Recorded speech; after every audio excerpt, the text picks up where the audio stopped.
welcome back to Baldur's Gate Descent into Avernus, session 35. We are glad to be back. We're coming back after having just played Wednesday, so this is a really short turnaround for us, just a couple days after it, but I am loving it. Lots of Descent into Avernus in short back-to-back sessions. So for those of you watching Twitch for the first time or on YouTube later, just give you a little overview of how this works. I'll start off by giving a recap of the campaign so far. Then we'll do some character introductions. And then after that, I'll have the characters themselves do a recap specifically of the events of the last session. And then we'll get into some gameplay. So without further ado, why don't we just get started here? So our adventure started in the holy land of Elturel, a holy city with a giant artificial sun hanging over the city, called the Companion. Our adventurers went on a mission for the leaders of Elturel, and on their way back to the city, they found that the entire city vanished before their eyes, nothing left but a crater in the ground. They made a 10-day journey back to Baldur's Gate, where they found the city under lockdown.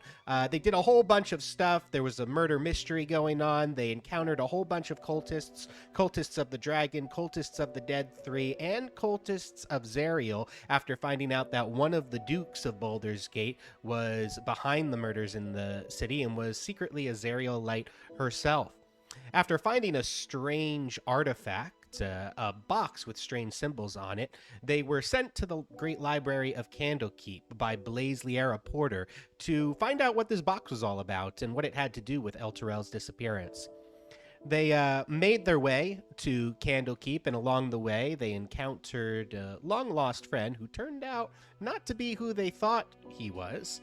And we ended, not last session, but the session before, with the characters arriving at the gates of Candlekeep and entering Candlekeep.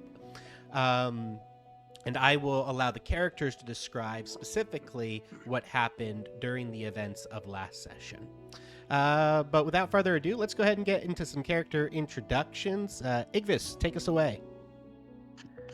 Hello, I'm Manny, and I play Igvist. He's a winged tiefling monk and Gauntlet of the Flaming Fist. He's currently been tasked by Blaze Porter and, by extension, Ray to come and investigate the box that we had from the Duke's family. And he just wants to stop being threatened by demons at this point. That's a good goal to have. Dolakesh. I play Dolakesh Tazgar, an Emerald Dragonborn warlock. He started basically hiding his identity within the Flaming Fists above Igvis, but that identity has since been dropped. He took on the identity of a character named Craggle that has since passed, but before his passing, he was investigating some cult activity, specifically with the Cult of the Dragon, and I've kind of taken that on a mantle of investigating that, given the recent events. Basically, Manny's kind of my friend, and we look to take care of each other. The rest of the group has more to prove for him. Perfect. And Roland? I am Anthony. I play Roland. I'm the new member of the party. Just found myself in a big plot dropping into the High Hells. Perfect. And Raylan? I'm Rich. I play Raylan. She's a half-elf sorcerer. She's worked with Liara Porter for several years, and she was tasked to come and investigate Duke Porter's death, and now to investigate this box that we had found. Awesome. So what I like to do is I like to have all of the characters roll a single d20 in chat. Whoever rolls the lowest will have the honor of recapping the events of last session from their character's perspective. So if everybody here wants to go ahead and roll a d20 in chat for me, we'll see who rolls the lowest. That's pretty low, Igvis. I'm not sure anybody's going to roll lower than that, but everybody can give it a try.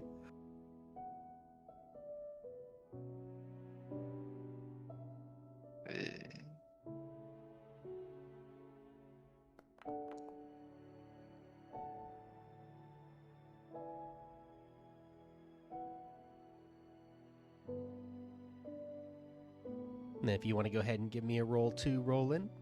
I rolled it, but didn't show. But I rolled 18, so. Okay. So, Igvis, with the 1, you are a lucky winner. So whenever you're ready, go ahead and recap the events of last session for our viewers. I will say it's been a while since I've actually had to do the recap. So after entering Candlekeep, we were first tasked with basically hanging out until we can get entrance to go see the Great Readers. I took the opportunity to go and have a robe made for myself, get a new outfit, while others went to go do actually productive things. Once we were put into contact with the Great Reader, we showed them basically everything we had that had to do with the Hells, which included an Aryan shield, the box that had all the infernal runes on it, and I feel like there was at least one more item that we showed them that freaked them out. I think it was the Amulet of Tiamat. After going through all of the dangers and artifacts and strange things that we were handing them, we opened the box and found inside a contract signed by Thaddeus Krieg as a servant of Zariel, and found out that that was the reason that the city of Elturel's companion consumed the city. Once finding out this, we were tasked by the Great Reader, by a friend of theirs, through a friend of theirs, to go to Avernus and see if we can recover the city or any of its inhabitants who seem to have been translocated and not outright destroyed. And once arriving there, we plane shifted to Avernus and find ourselves in the Nine Hells. Perfect. Great recap. And that was the culmination of Chapter 1. And this session is the beginning of Chapter 2 of Descent into Avernus here, officially. So what I wanted to do real quick is just, I'm going to give you the last bit of that summary that I gave you at the end of last session, just to remind you guys and our readers the description of kind of what you see as you come in here. Hopefully it'll load for me this time. So I'm not going to do the whole setup that I did last time with the video and everything. You know, you can watch the last video if you want to see that. But just as a description, and actually, you know what? What I will do is change this scene. So don't move your characters yet on there. But you can kind of see what's going on there. So a hot, stinging air assaults your senses. The city street in which you stand is lined with buildings that are crumbling, if not already collapsed. The ground shudders beneath your feet. In the red, smoky sky, a 400-foot diameter sphere of darkness discharges strokes of bluish-white lightning that strike the city at regular intervals. Perched atop a distant bluff overlooking the rest of the city is a crumbling fortress. And I'm going to show some pictures that I didn't get to show on stream last time for the benefit of our viewers. I showed you guys this after the fact.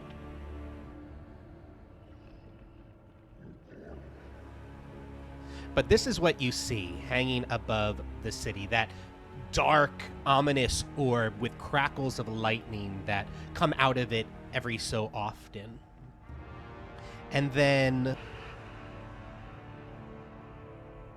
this is what you see on top of a bluff overlooking the city are the ruins of this citadel that seem to be broken and torn apart. And as you're taking all of this in, Traxagor is next to you. And Traxagor gazes up at the black orb nervously, utters a few syllables, and disappears in the blink of an eye. If anybody would like to give me an Arcana check, you can do that real quick.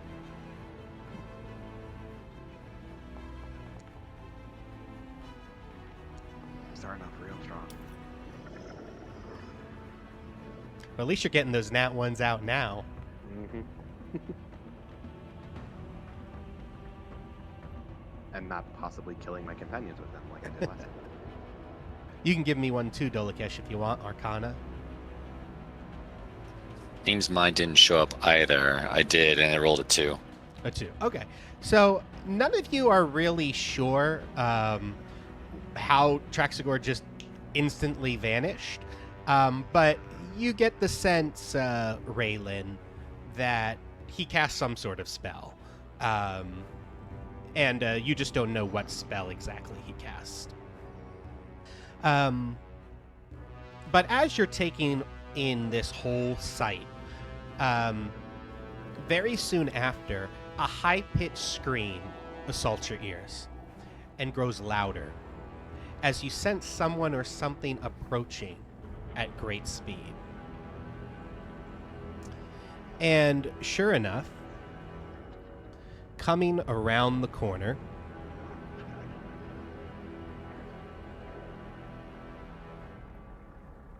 are 3 individuals, and it is a woman who is holding 2 small children. Both these children look exactly the same, and she is holding them under her arms as she is running and looking behind her in a panicked state. And she says, "Please, please, you have to help me! Help me! They're chasing me!"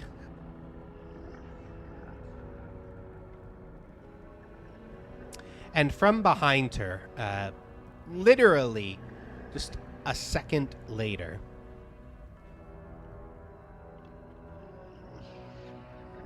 come these individuals around the corner. And I'm going to share a picture of what they look like. They look like this. And you've seen a creature that looked like this before underneath of Duke Thalamra Vanthem Persian Manor that you fought. But now, instead of 1, you are staring down 4 of them.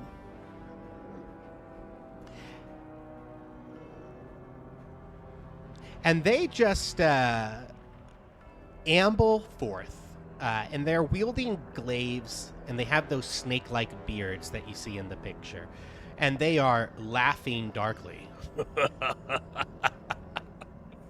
And they say some words. And anybody speak Infernal? I do. I do. Awesome.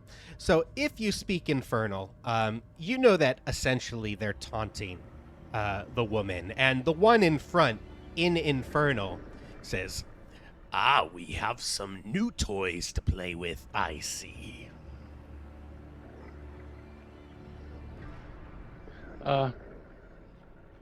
No. Raylan's gonna fireball them. Okay. Raylan is going to fireball. All right. Perfect. So what we are going to do is everybody please roll initiative for me. I was going to try to put myself between them, but I guess I'll have to wait on that. Big 4. Oh my god. Terrible.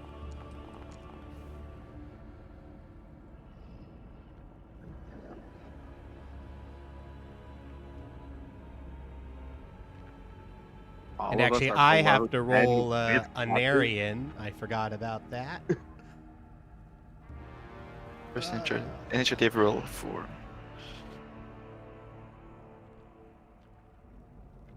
I'm just surprised we rolled a 4, a 3, a 3, and a 2 on our dice. That's For the all. benefit of the stream, I am going to be playing a Narian here for today's stream. And you have a new party member with you as well, Lulu, so let me put her in initiative too. The one that I was scratching the ears of earlier.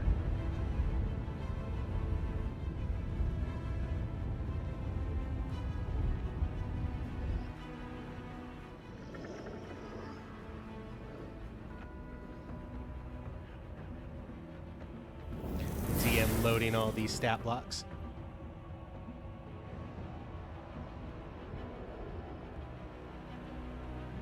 Narian with the 21 initiative.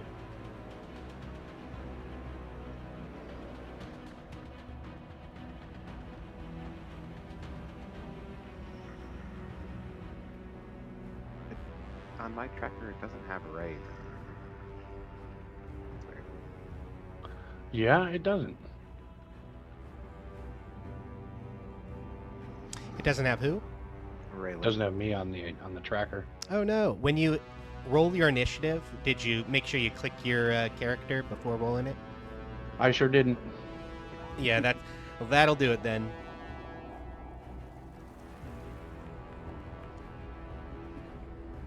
Just can you drag me into 6 wherever I would land with my 6?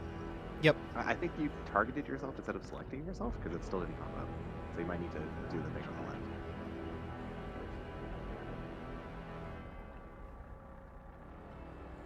I can do this though. What did you There we go. roll? A 6. All right, perfect. And you are in there.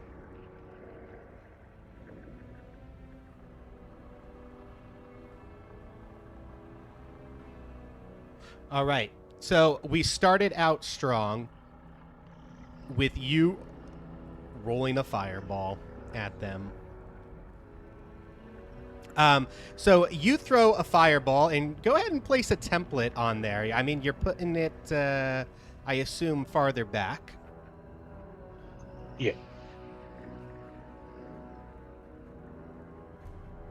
So fireball is what, a 30-foot radius? 20. 20 foot?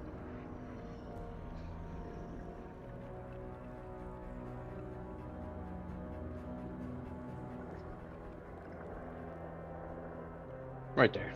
All right, sounds good. So you throw that fireball out at them, Raylan, and it bursts. And for a moment, all of them are obscured by the blast of the fireball and the blinding flash of light and yellow and orange fire that consumes them.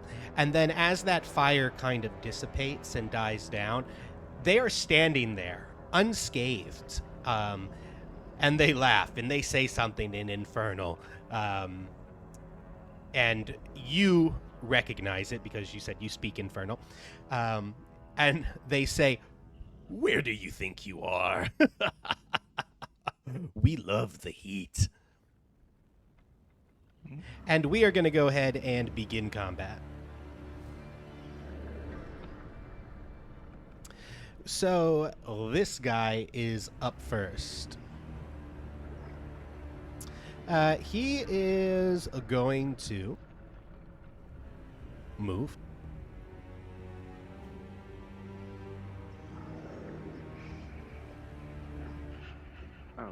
Actually, he's going to stay right where he is.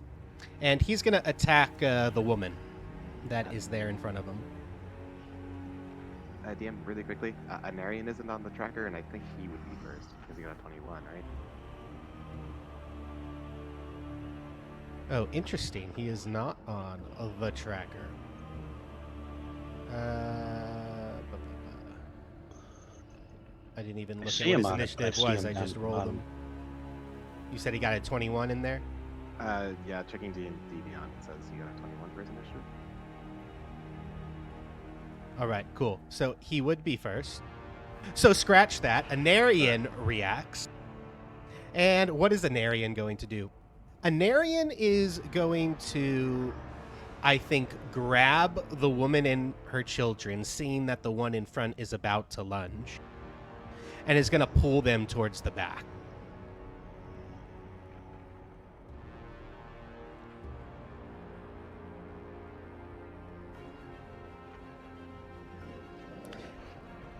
And then he will cast Guidance on Dolakesh.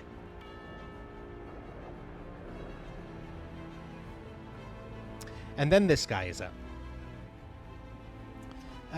This one is going to move right up here towards you, Raylan, and is going to attack you.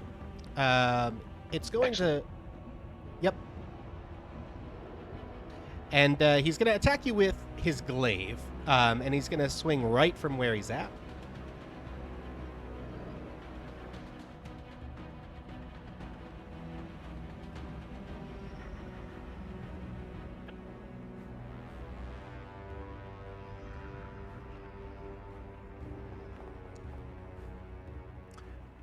Oh, and I still have mine on private DM roll, so let's reveal that. A 19, Raylan?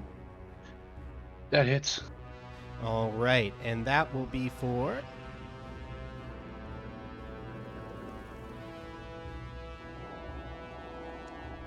this much slashing damage, so 11 slashing damage. And I need you to make a Constitution saving throw for me.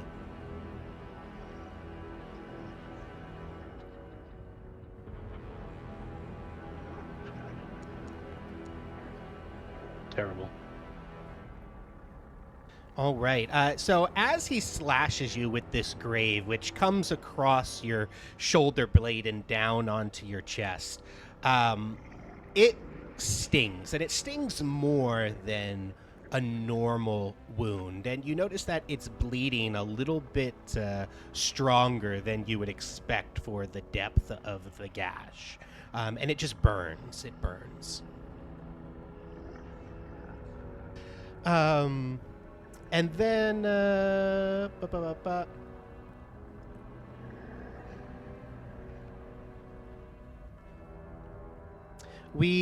what he's going to do is he's going to move up 5 more feet after taking that attack, and then he's going to attack you with his beard as the snakes from his beard come out and nip at your face.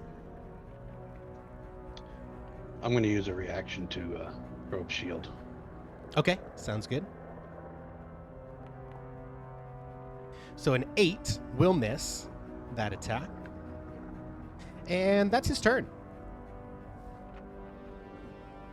This one over here is going to move up here.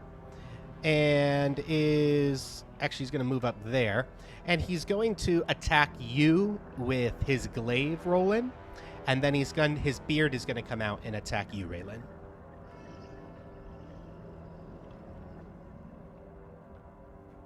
So this will be the attack with his glaive against Roland. So Roland, does a 22 hit you?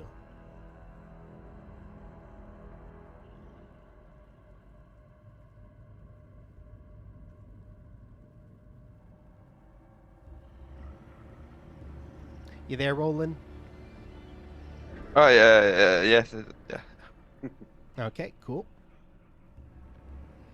And so you're going to take this much slashing damage. So you're going to take 14 points of slashing damage, Roland. And again, I need you to make a Constitution saving throw for me.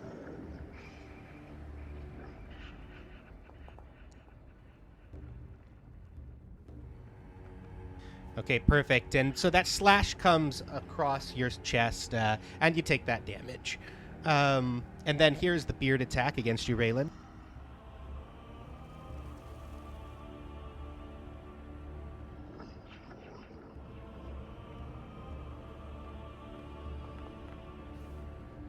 A 16 to hit you with your shield. Meets. It meets. All right. So that will hit you then with the beard, and you're going to take some damage, and then I need another Constitution saving throw.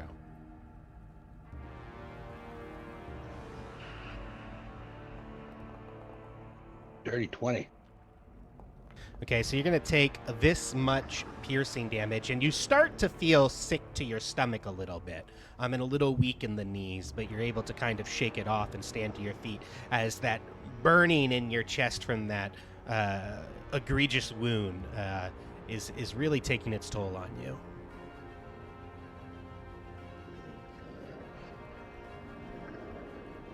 So that is that one.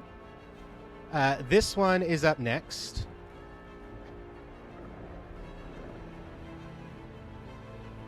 It's going to move up here, and it is going to attack Roland, you with its glaive.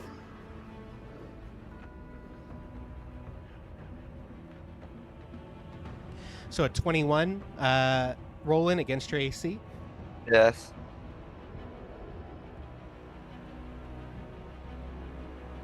Hit it. All right, and it is going to do 10 points of damage to you, and then I need another Constitution saving throw.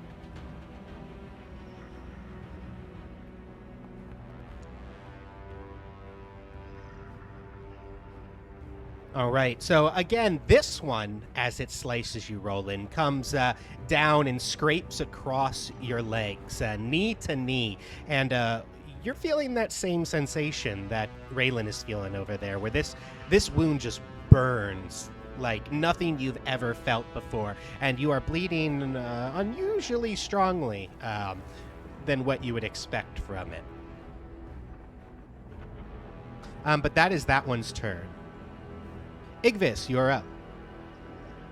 Okay, so I guess I'll draw the new sword that I have, Fang, from its sheath, and be like, all right, let's test this thing out, and I'll fly to this position and expend the charge that's in it Sounds good. to do a line from here to there. So you'll see me run my hand across it, and it'll be covered in acid, and I'll shoot it out in a line. I need all of them to make their dex saving throws, please. All right. So we'll go the saving throws from right to left. So closest to you to farthest from you. Okay.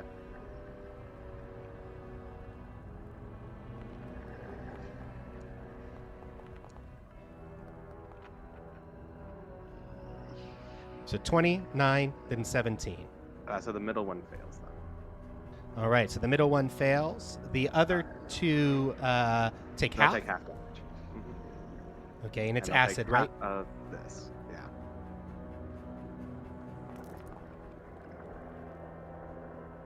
Sounds good. So the first one and the second one will take 15, and that second one will take 31.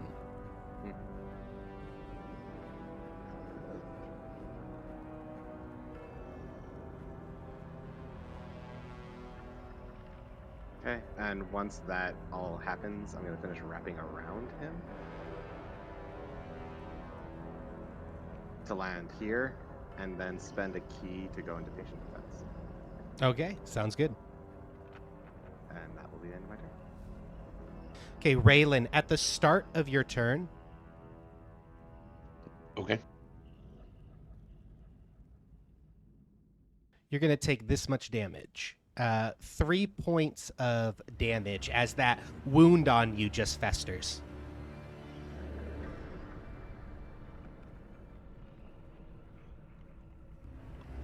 All right. Hmm. I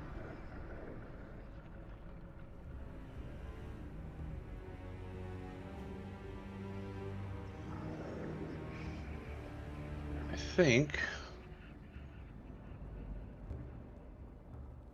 I'm going to use my bonus action to use Second Wind. Okay, sounds good.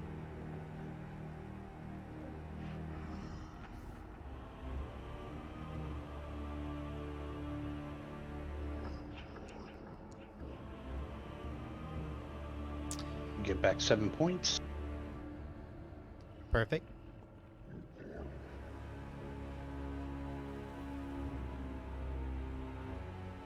And then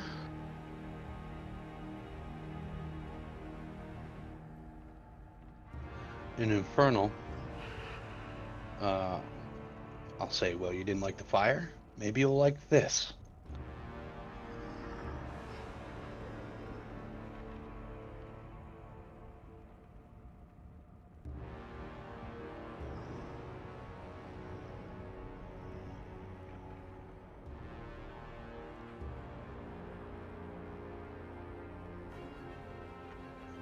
And then I think I'm going to I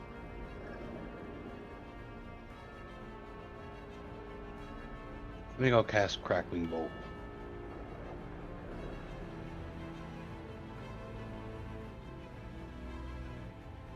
Sounds good.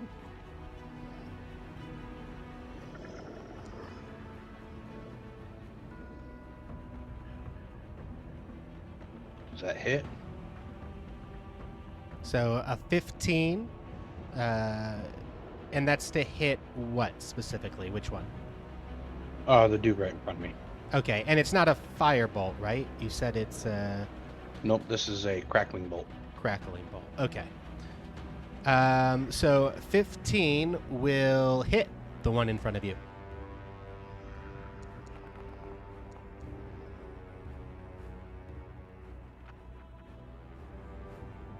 Why did that come out as fireball? I don't know. Is Crackling Bolt also 2d10? It is, yeah. And what kind of damage is it? It's lightning. Okay.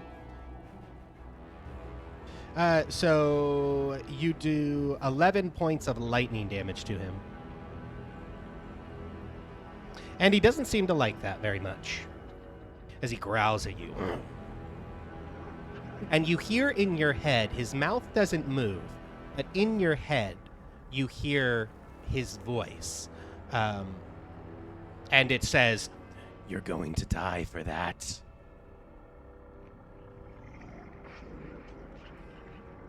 Okay, and then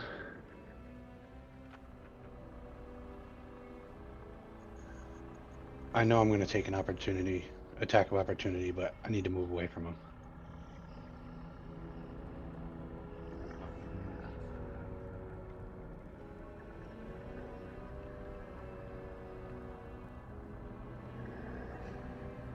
Think So now you're gonna take 2.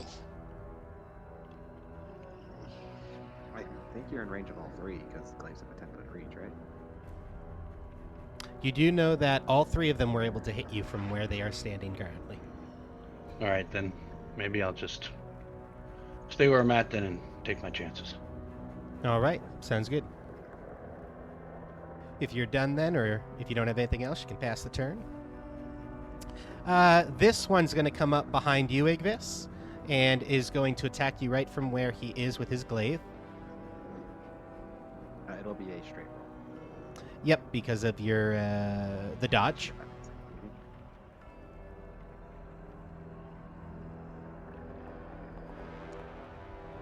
That is Okay, so 23 to hit will hit, and I need you to make a Constitution saving throw for me. 22.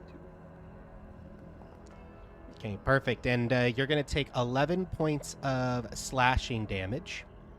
And then he's going to step up, and his beard is going to come out and try to wrap around your throat.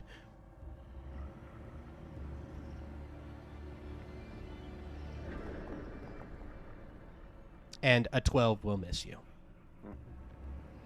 And the dodge is, disadvantage on all attacks till starting your next turn. Yep. Okay, and that is his turn. Dolakesh, you are up. Dolakesh is gonna kind of concentrate for a second. Eyes will glow purple, wind will pick up around him, and without moving his mouth, everyone will hear reverberating in their minds, "Flee." And I'll cast command on the 2 closest to me. Cool.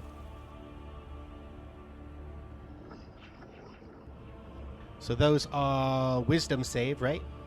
Yep, DC 12.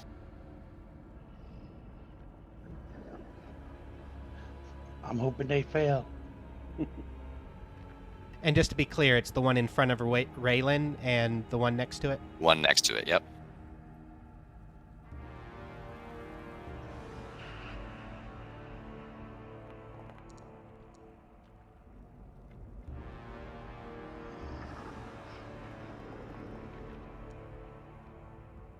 Chump. All right. So the one that's right next to Raylan fails. And you say flee. Okay, cool. This one is affected. And so you can see him, his eyes kind of glaze over as he goes from a combative stance and stands up a little bit.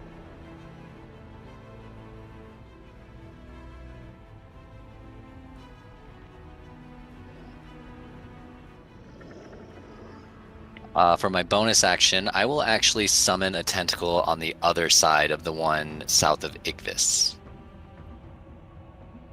Sounds good. Let me drag your good old tentacle over there. Is that like a first level spell, or is that? No, it's a feature of Warlock, Fathomless Warlock. All right, your tentacle is on the battlefield, so you can just drag that wherever you want it. Probably misses. A 9 will miss. Do I get advantage for flanking? The tentacle doesn't provide flanking. That'll be me. All right, Roland, you are up. At the beginning of your turn, Roland, Mm-hmm. Yes. you are going to take 10 points of damage as that wound you have across your knees festers.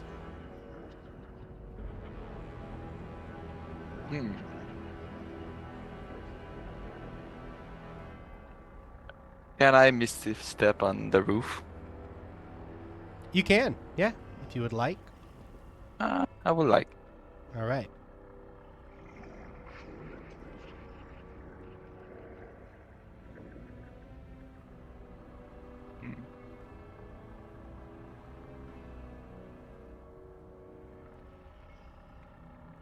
Character sheet. Bag.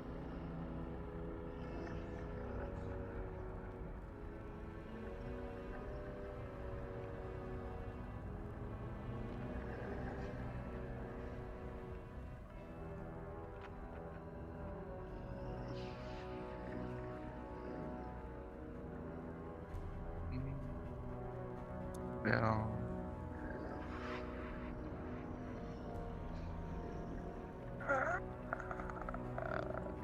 Okay. And I will cast Sacred Flame on the one in front of Railing.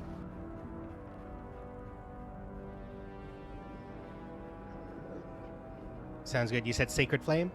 Yeah. Deck save. Cool. Of 14.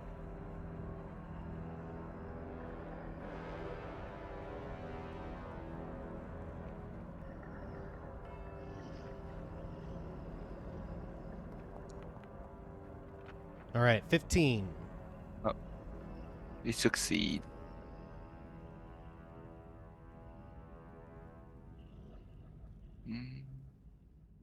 And you take no damage. All right.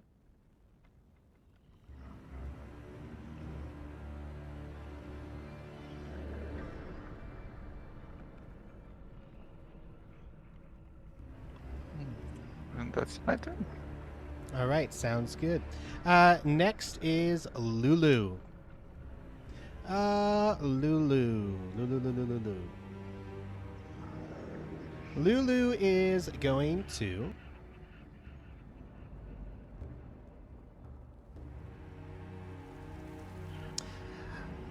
She's going to say, well, I'd really like to use my trumpet blast, but I'm kind of afraid of hurting the rest of you.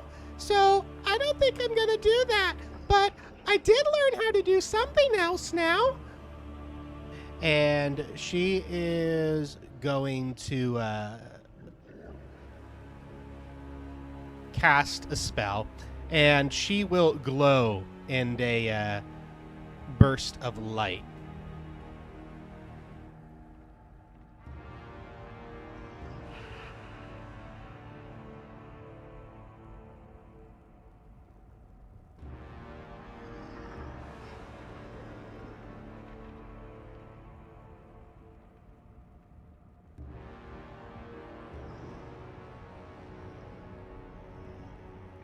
As she casts the spell light on herself.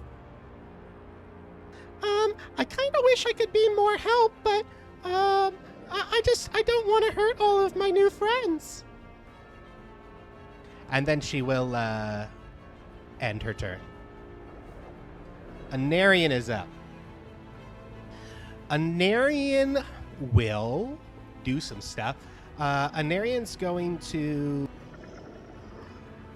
attack the one that is flanking Igvis with a guiding bolt.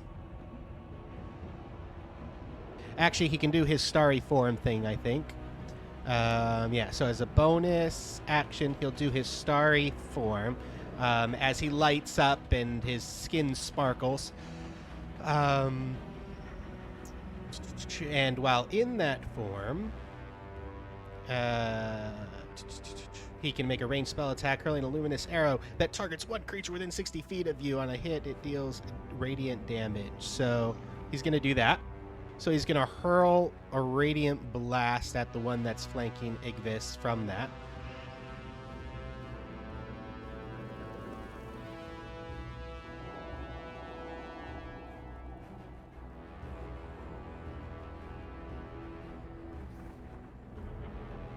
See if it rolls here in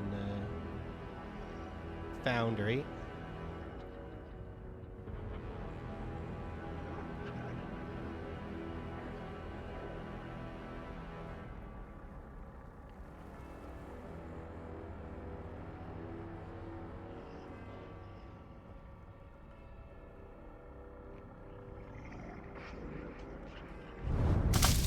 I'll just have to use this here. He got a 23. It does not look like it rolled in Foundry, but it's a 23.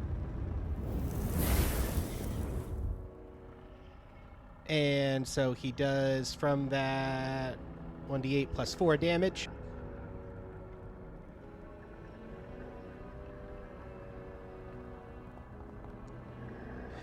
So 11 damage. And then he will use his actual action in order to use his guiding bolt.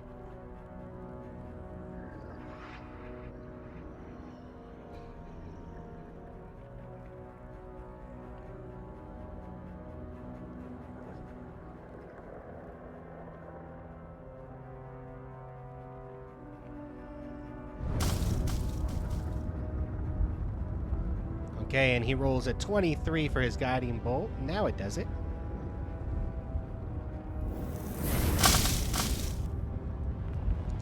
For 12 points of damage.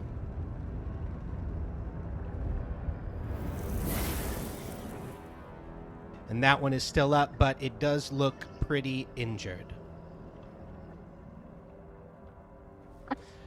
This one in front of Rayland is up. It is going to move and try to run.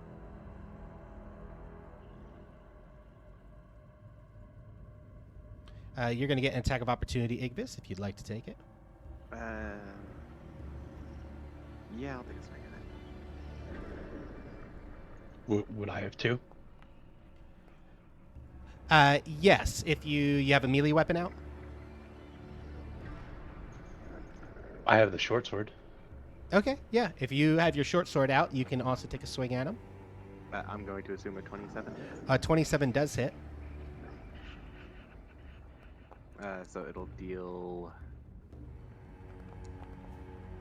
Pop up. So 9 piercing and 2 acid.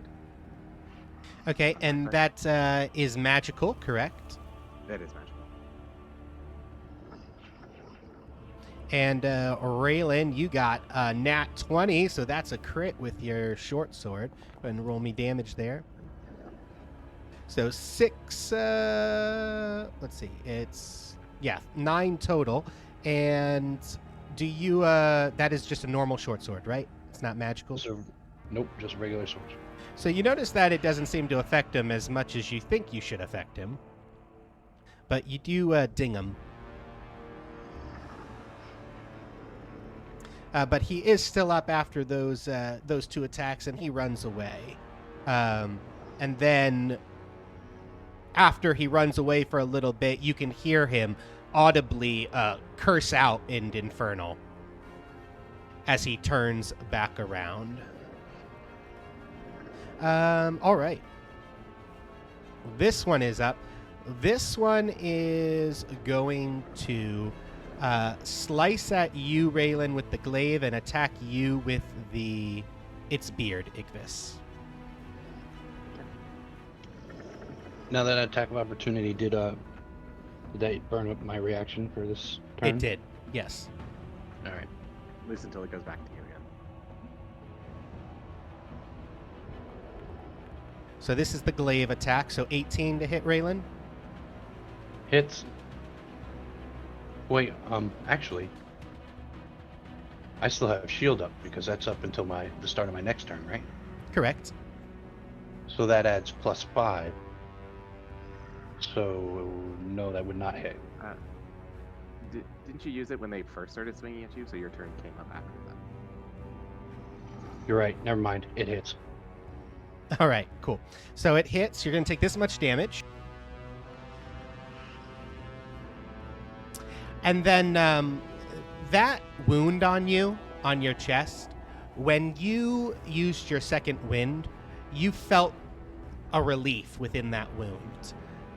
But as he strikes you with the glaive, it starts to sting again. So give me another Constitution saving throw.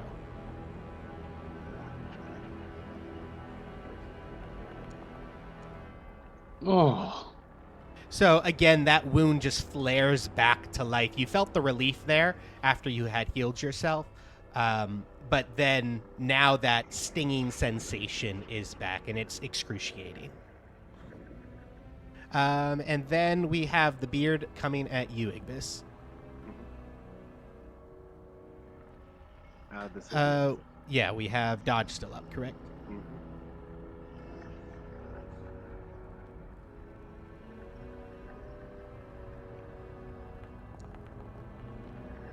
So 21. That'll still hit. All right, and I'm going to need you to make a Constitution saving throw for me as well. 19. All right, and again, you start to feel sick to your stomach a little bit, but you shake it off once more, and you're going to take 6 points of piercing damage. Okay. And that is its turn. This other one that's flanking you, Igvis, is going to attack you with both of its attacks. We still have dodge up, so these are going to be straight rolls since he's flanking.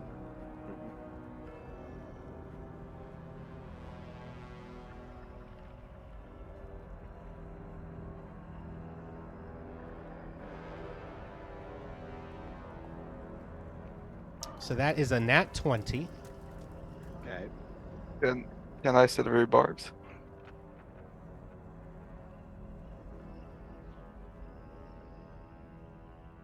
Silvery barbs. Remind me what silvery barbs is. Is that a reaction? Yeah. Yeah. And it just forces them to re-roll a dice. Yeah. And then gives advantage to someone else. If it succeeded at making it miss or anything, right? Immediately strike at the triggering creature and turn its momentary uncertainty into encouragement for another creature. The trigger creature must reroll the d20 and use the lower roll. Yep. So it will do that. That is a very good use of silvery barbs.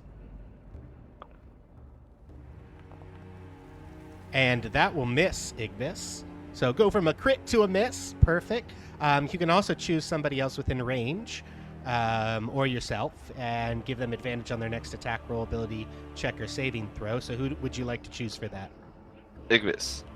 All right, cool. And then Igvis, it's also going to attack you with its beard. Okay. So it's going to be a straight roll here.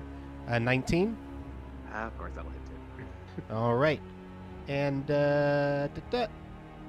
I'm going to need you to make another con save.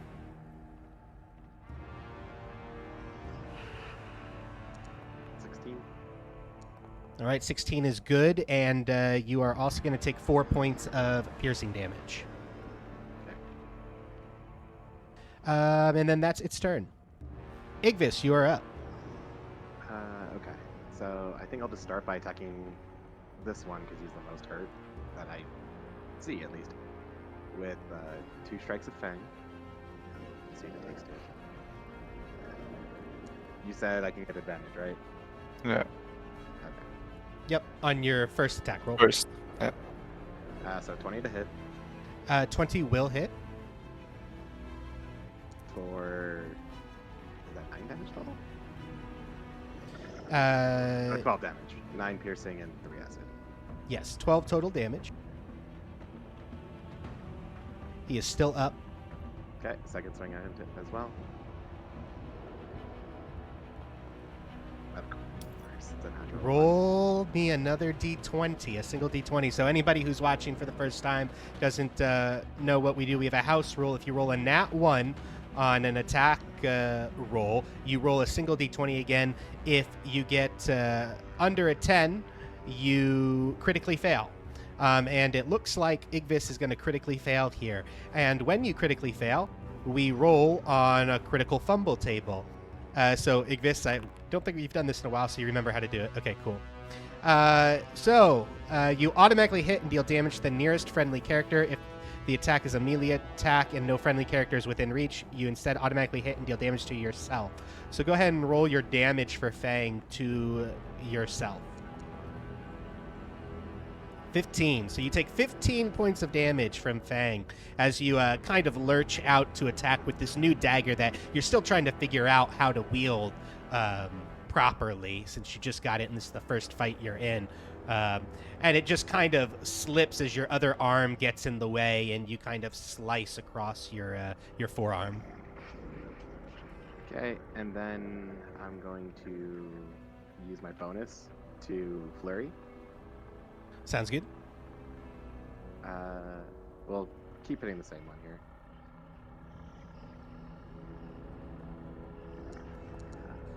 So 22 to hit. 22 will hit. I'll spend another key. Well, we'll see if he's down first, I guess. For 10 damage. And he will go down. How do you kill him? So I'll slash him once, slash myself once, and then be really angry and just uppercut and essentially snap his neck backwards. Nice. And then I'll slide around, and with the second use of my flurry, I'll tap Raylan on their arm and do a hand of healing to them. Cool. Awesome. Thank you. Need to find it. I'll get there. It's essentially this, but for healing rather than damage. So you'll just get healed for 7, and if you have the conditions, and you can confirm DM, of either blind, deafened, paralyzed, poisoned, or stunned, they automatically get killed as well. Sounds good. So you'll get that healing, and Raylan, you'll feel that wound that you had that was stinging, all of a sudden subside. Thank you, Igvis. This kind of sucks. You are going to take, when you move there, though, an attack of opportunity. Am I Actually, still sorry, in- you won't. You won't. Yep. I was never like, I mind. thought I was still in range. Yep, you're still within range. All right, and then I'll end my turn there. Raylan, you are up. Okay. You also notice, Igvis, when you kill him like that and you snap his neck, he dissipates in a pile of ash. And you notice the other two there, their expressions go from just pure rage, and they were almost looking like they were playing with you a little bit, and now you can see them get a little bit scared. It sees a sense of fear kind of come across their face. Okay. So And they one of can the die. one of the things you know, because you have those books that you had gathered, and that you transcribed, you remember reading something when you opened one of those books about devils, and you know that specifically devils and demons, etc., when they die in the material plane, they just come back to their native plane of existence, and in this case, the hells, and they just reform there. So they're usually not worried about dying in the material plane, but if you slay them on their native home plane, in the hells, they die permanently. And you know that to be true of all of the main devils except for lemurs, which are the lowest ranking form of devil, and a couple other devils that exist. But most devils killed on their home plane will indeed die permanently. Oh, and can I do one other quick thing on my turn? Yeah. Use it as a free interact. I'm gonna take my quarterstaff from my back and hand it to Raylan, say this might be more effective, and it's the 3-section staff that I have. Okay, sounds good. Thanks. Mm-hmm. Okay, for me, For your purposes, it is a quarterstaff. I'm going to burn a sorcery point and quicken spell.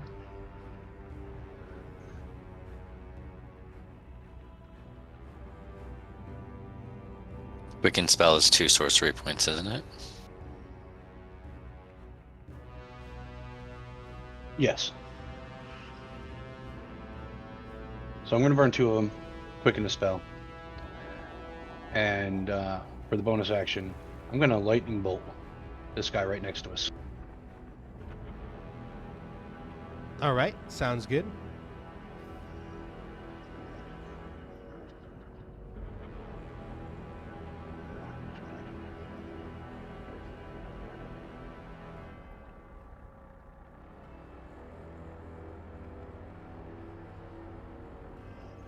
And that's a 15 dex save.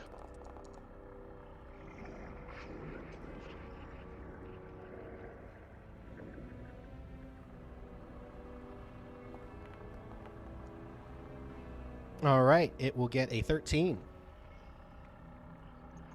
What'd I say it was? Roasted. So So he gets 28. all 20, yeah. Sounds good. 28 points of damage. And it goes down. Okay, now with my action, I'm going to cast Chill Touch on the other one right there. Sounds good. Glorious.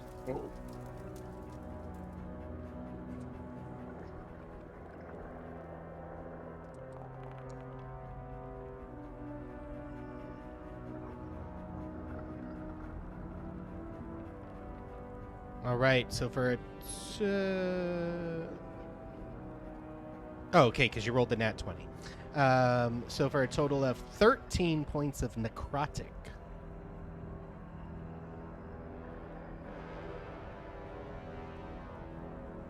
And that hurts.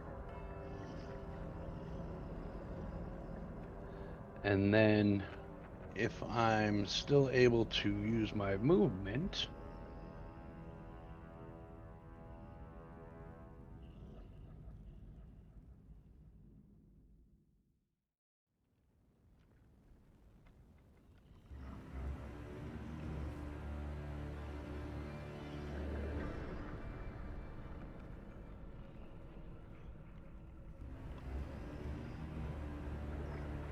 All right.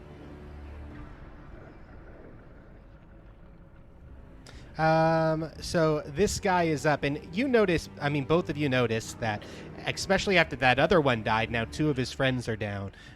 He's definitely is very fearful. And you see him kind of grip his glaive a little bit more tightly, and clench his jaw and grind his teeth. But he will attack you, Igvis, with that glaive.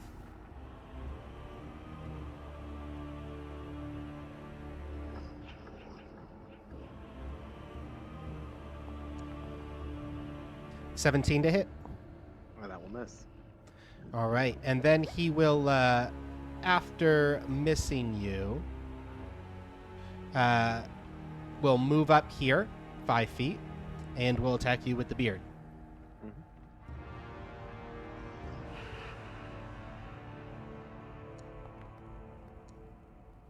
And a 12 will also miss, then I assume. Nah, that one hits. Okay, go ahead. All right, and it will end. Dolakesh, you are up. I'ma blast the one in front of me. Sounds good.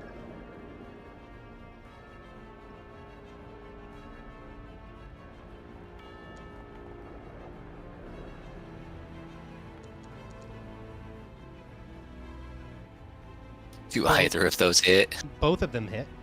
Oh, thank God.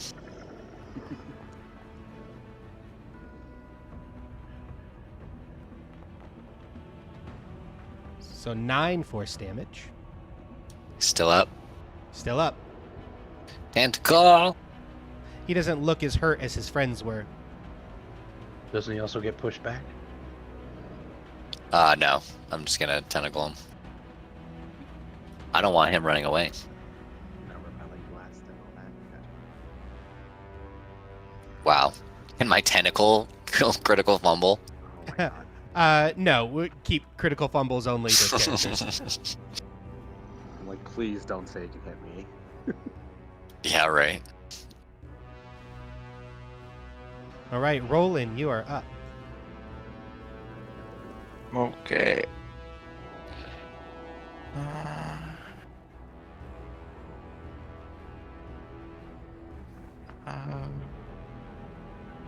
We'll cast Spell of the Dead on the mon.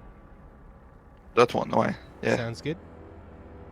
So we need to do a Wisdom save. 14.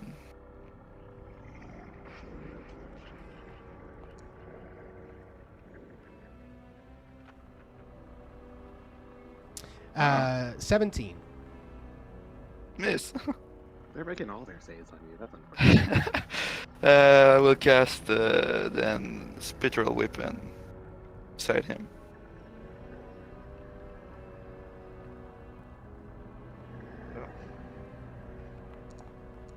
Oops. Nope. Nope. Wait. That was a 12 to hit? Yeah, so 12 will miss. Let's see if I can get a spiritual weapon out on here. Yeah, I have one. I know I do.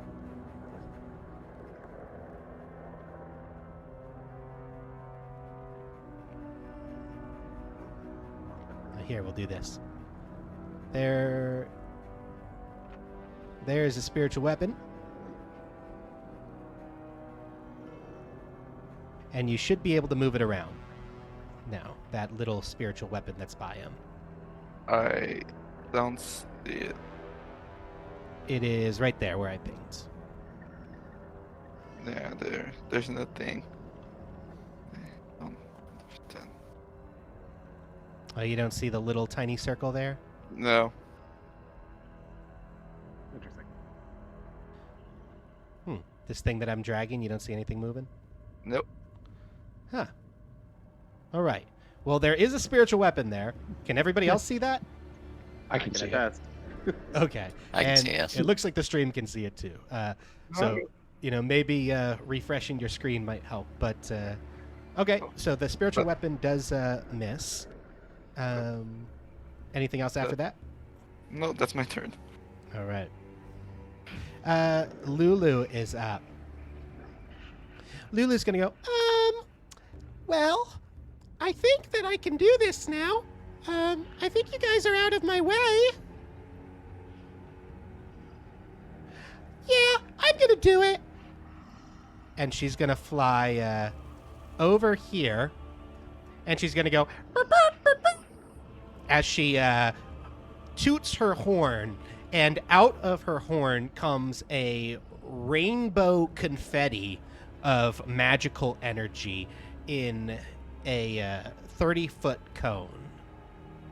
And it will miss you, Igvis, just barely as it goes over the creature there, and he's going to have to make a con save.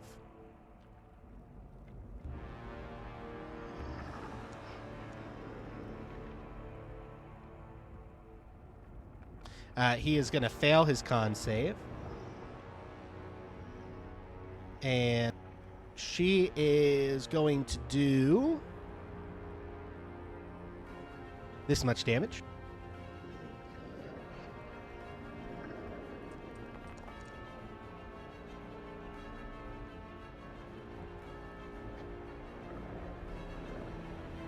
She's going to do 21 points of damage. And now he really, really looks scared. And then Lulu is going to end. Anarian is up. As a bonus action, Anarian is going to use his starry form.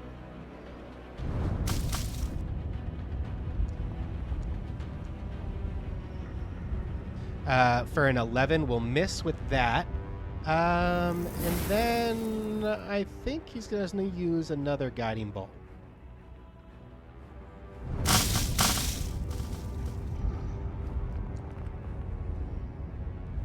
And we'll roll a 22 to hit, which will hit for 13 points of radiant damage. And this thing will dissipate in a blinding flash of light.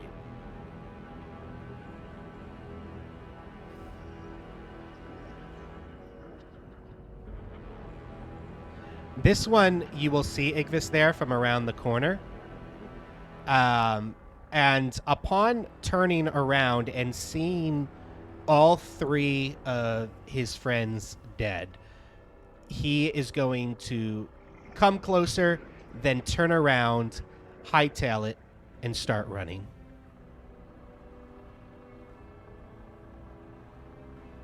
Question, are you going to chase him? I am going to hunt him down, yes.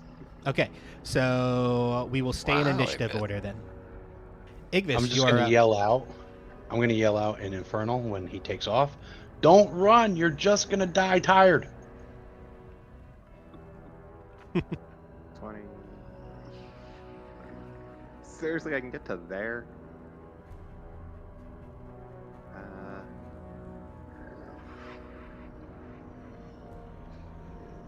I can do that if you'll let me to get to 45.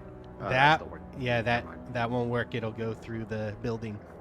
I can fly over it, but I guess I'm at additional distance. All right, I will sheathe my sword. Use a key so I can get right on him Sounds good. with Step of the Wind, and take 2 attacks with my fists on him. So I'll essentially just do 3. 15 to hit. 15 will hit. Alright, for 10 damage. And I'll He is spend still up, but he is barely hanging on right now, and you see the intense fear in his eyes. And I and thought he had will more- what? Okay. I thought he had more health. I would have kept the sword out otherwise then. Yeah. And then he will call out. He'll say, Don't kill me. Let me live. I can be of use. I have information." In that case, I'll spend a key and make him do a Constitution saving throw. Okay. What Stunning- what ability is Stunning this? strike. Gotcha. That's why I specifically wanted to punch him. 12. That's a fail. So after that, I'll just wrap around him and yell at everybody else, "Hurry up! He can't move, and he says he has information." And then they can do what they want. Great start making enemies here. So I think I'm going to move. So he Sorry. is stunned right now at this point. Mhm. And so my question is anybody going to kill him? Because Not yet. If you wanted to, it'd be real easy.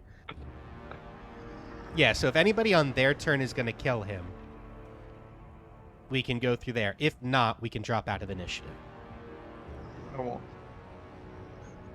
No, I'm just going to punch him in the face if I can get to him. Okay, so we're going to go ahead and drop out of initiative right now.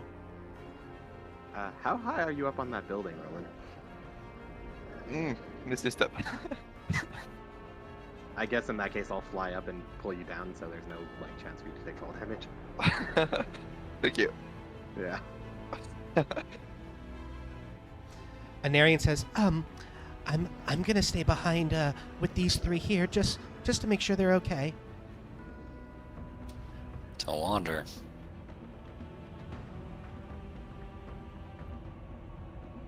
Okay, and he's stunned, and he comes out of his stun, and you guys are surrounding him when he does that. I'm just gonna take the glaive and be like, just in case. And he will freely hand it up.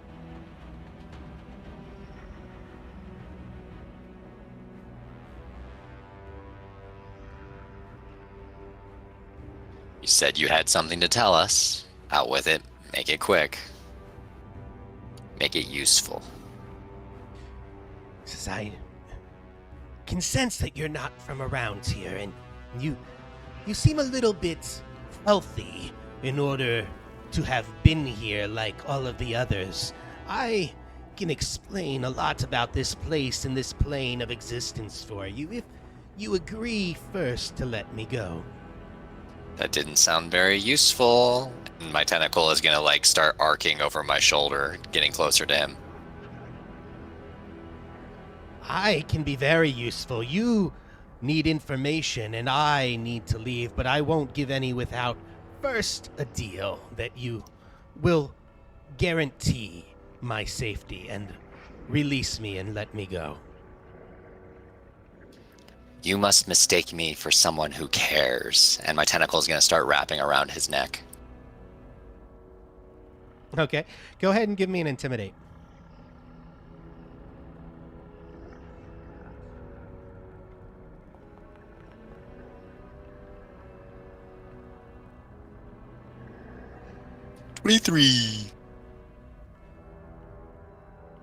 And he'll say, fine, just...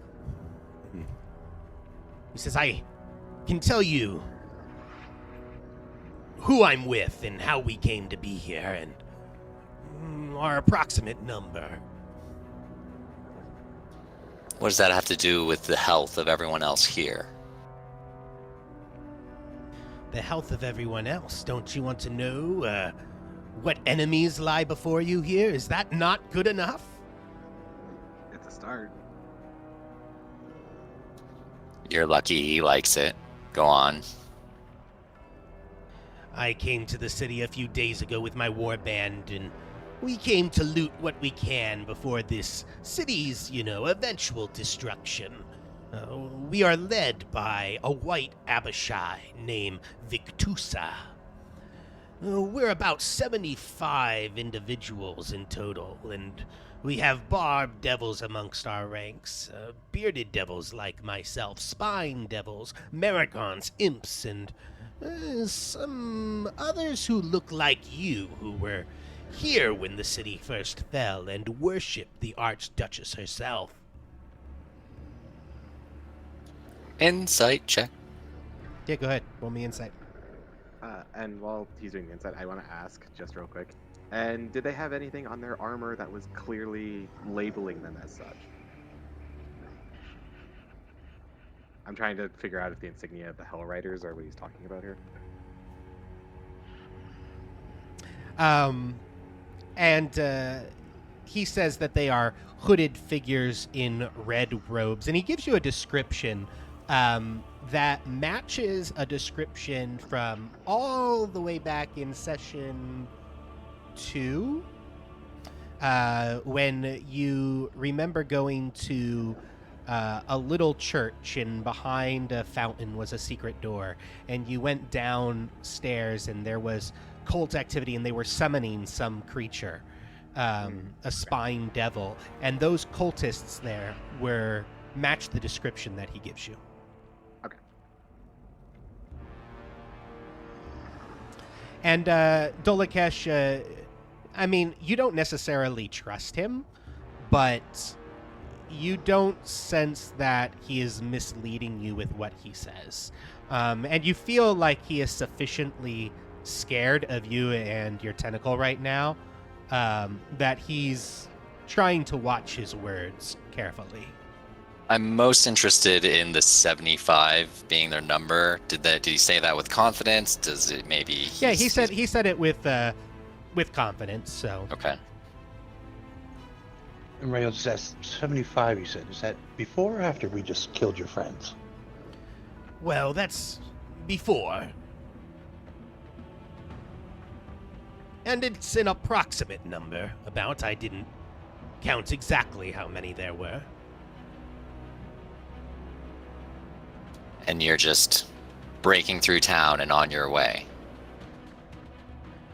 Well, our leader, Victusa, came here for a purpose. She is looking for Something important. She's taken several of our warband members up to that castle, that broken castle on the hill.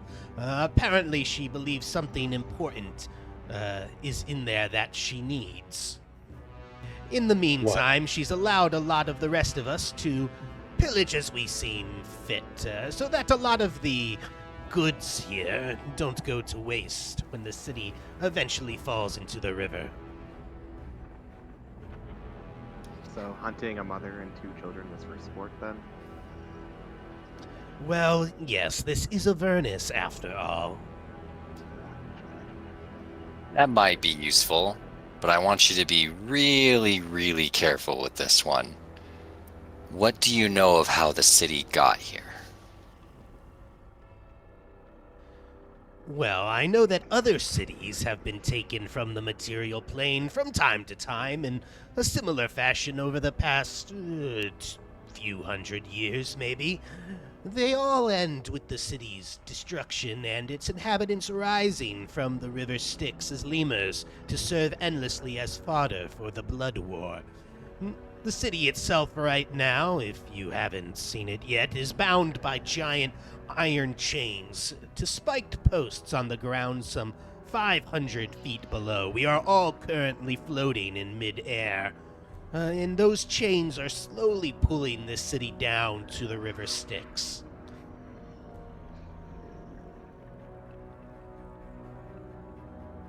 I'm gonna telepathically ask Igvis anything else. And I'm looking at you, so you don't have to respond verbally. I don't, but you might want to ask the others, just in case. Out loud this time. Anything else, Raylan? Roland? No. What do you know of contracts? What do I know of contracts? A great many things about contracts. What do you want to know? Specifically, how to break them. Well, you must find some sort of a loophole in the contract, something that you can, take advantage of in order to break a magical contract, and it depends on what kind of contract it is and who made it.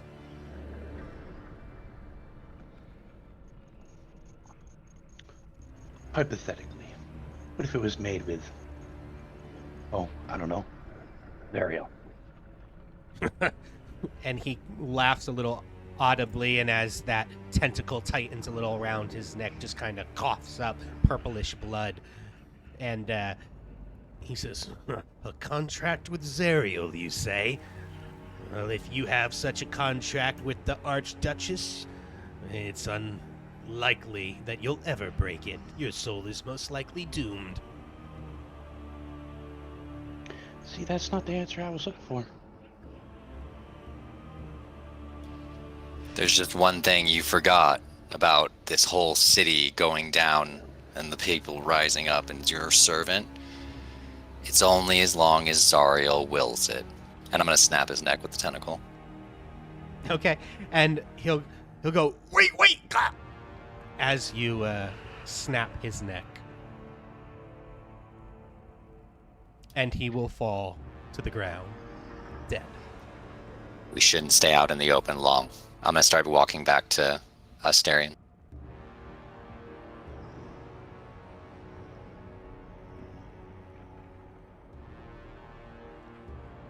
Lulu, are you coming? Of course I'm coming. I would never leave my friends. This place is gonna eat you alive. Well, that's not very nice. I hope it doesn't.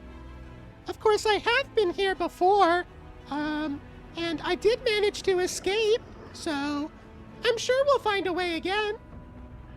She's probably more ready for this than any of us are. As long as Zariel wills it. What do you guys Anarian, think have you chances learned are? anything? Sorry, Raylan, you can go ahead. Well, I'll wait until Anarian speaks.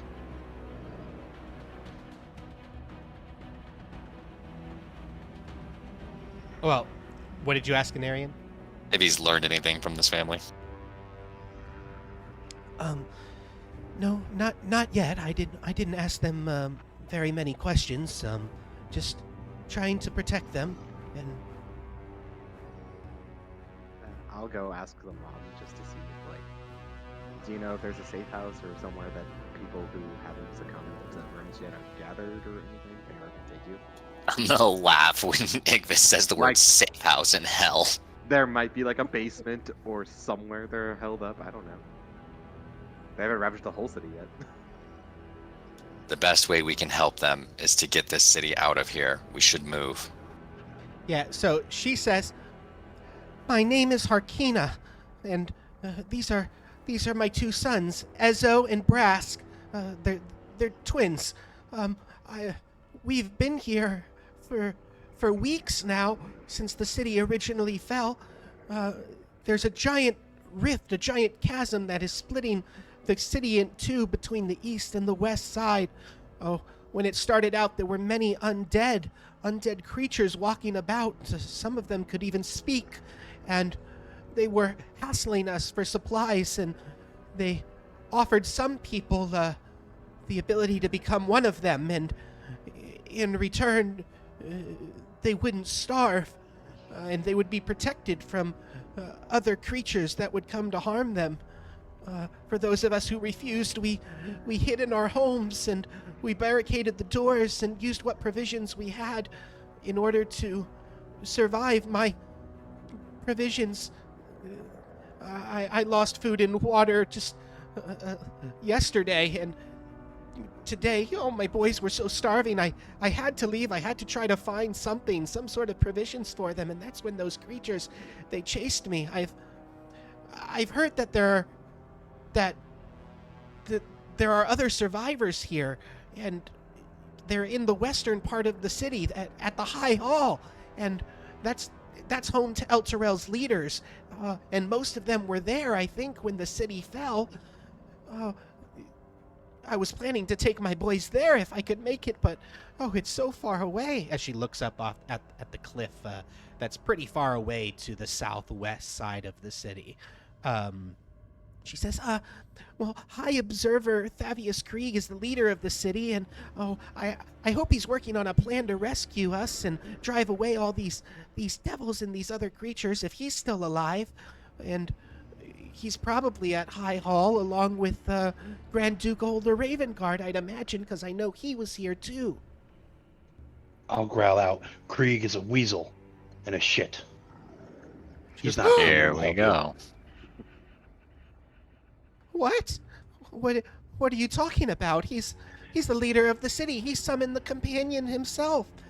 He's the reason you're here. What? What do you mean? And she holds her boys closer and she puts her hands over their ears. What are you talking about? He's the reason we're here. Might not Listen, be the time. we don't have time for this out here. I think Dolakesh's suggestion to move is a good one. Maybe we can find somewhere that's a little bit safer than standing out in the open, and maybe we can have a discussion about where to go from here. We can't take them with us. They're gonna slow us down. We can't And leave them Lulu here. will pipe up and say, well, we can't leave them here. I think Raylan's right. We have to help them. And take them where? We are just as lost and just as vulnerable out here. Their best bet is probably to hunker down and wait for us to fix this.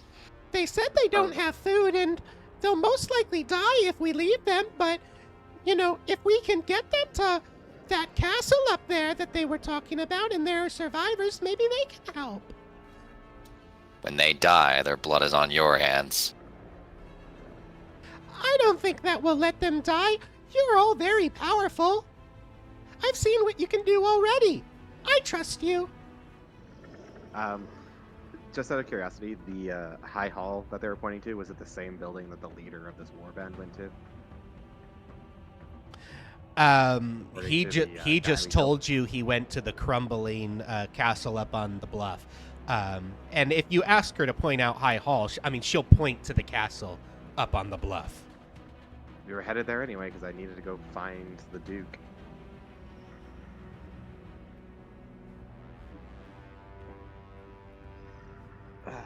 I'll just look to the mother and just say, "Come with us. We'll make sure you get there safely."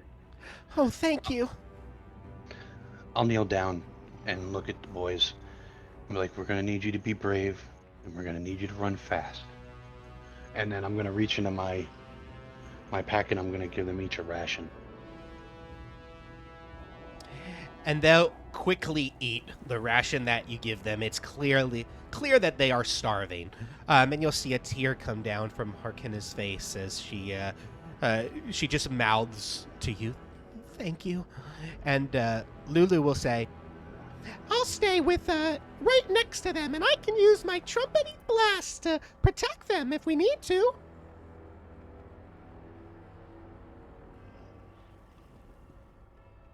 I just wanted a quick little healing. Don't mind me. I'll, if anything, if they are going too slow, I'll just carry the 2 boys. I'm the fastest of all of us anyway. It'll be fine.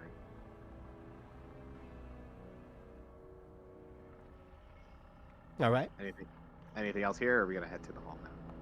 And how long does your tentacle last, Olakesh? He's just having fun having it around. He's just my friend. 1 minute. He's gone. Okay.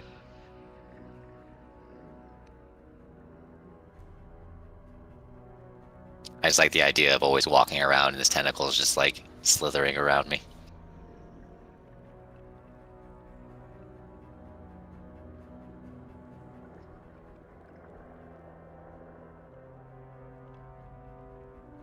You fed the boys, right? I did give them each a ration. I think I'll give the mother a ration too, because she probably also hasn't eaten as long as they have. While making your way, we'll cast Detect Evil and Good and Evil.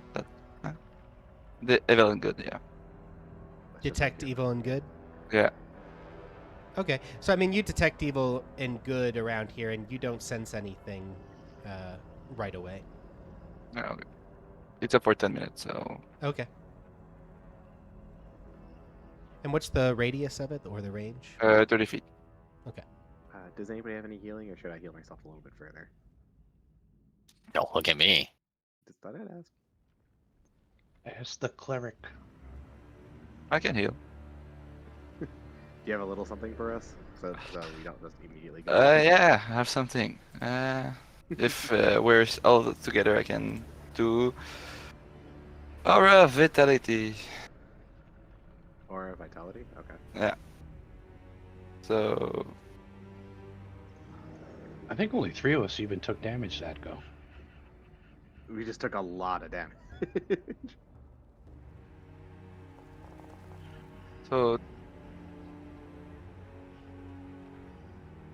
So we re-roll ones on healings, by the way. That's another house rule we have rolling. So you can roll another d6, a 1d6 for that one you just rolled. Which direction did she point to the castle on the bluff? So the castle Like on the southwest. bluff is to the left of the map. No, we were It's just kinda going to running be- off. Oh, we And- were just going the wrong way. Well, so it's going to be to the top left of the map. So you're Okay. actually, the top of the map is facing west. Okay. so I have a question. And it would be to the southwest. What's the question? Our vitality is 1 minute, so how many time can I heal? As 6. a bonus action, 6? you get 10. 10. 10? Okay. It's a minute, and each round is 60 seconds, or 6 seconds. So, So or 10. so Yeah, that's so- 6 times 10 is Yeah. 60. I can do Yeah, math. If you want to, since you can heal 10 times, and it's 2d6 every time, right? yeah, So you can just roll 20d6. 26. And Yeah, then spread it as you need to. 20d6. Um, Do you want me to roll it for you? I'm doing it. Okay.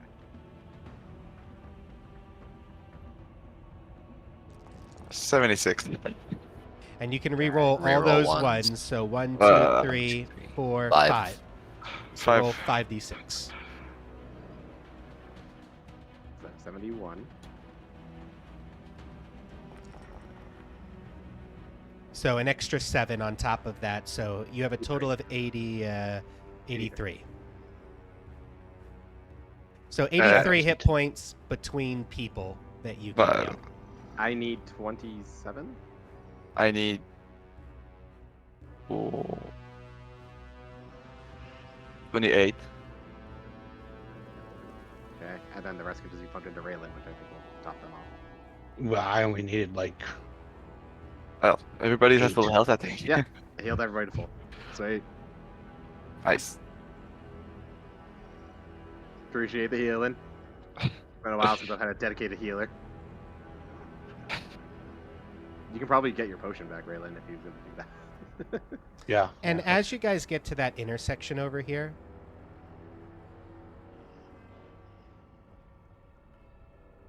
you see this creature from the south. Well, sorry. I'm going to use cardinal directions the way the map is facing, not the way they actually are. So the south part of the map, the southeast part of the map, which is really the northeast, is you see this creature down there below, and I'm just going to show you a picture, a blown up picture for the sake of the stream as well, of what you see.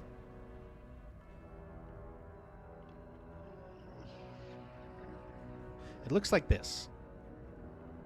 And so you see this knight with flaming red eyes and heavy spiked armor riding this black steed in fire, engulfed in fire. And it's all the way down there to the southeast of the map that you can kind of see across the way. And it seems to be patrolling. And Lulu sees it as well, and she says, "Oh, I think I remember that. That's a very, very powerful foe. I wouldn't recommend engaging with that."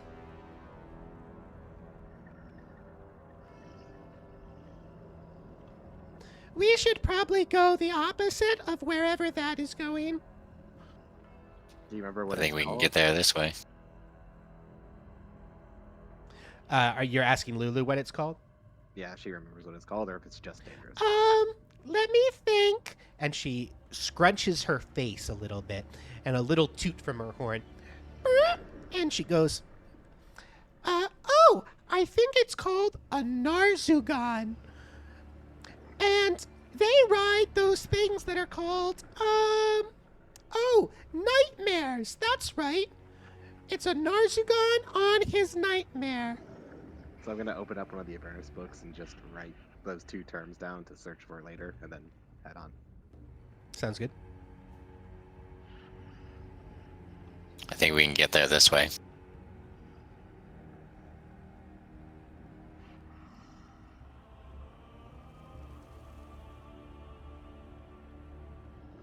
So the direction you're heading right now is west. And we want to go Southwest. on the map. This way. Yeah, okay.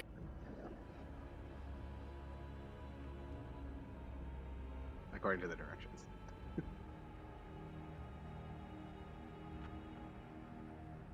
Oh, and I assume we want to be doing this as quietly as possible. So I would want to be like hugging walls as much as possible, or anything else. Okay. Everybody roll me a stealth. If everybody's Damn cool it. with doing it though. Yeah, if you're trying to do it stealthily, everybody roll a group stealth.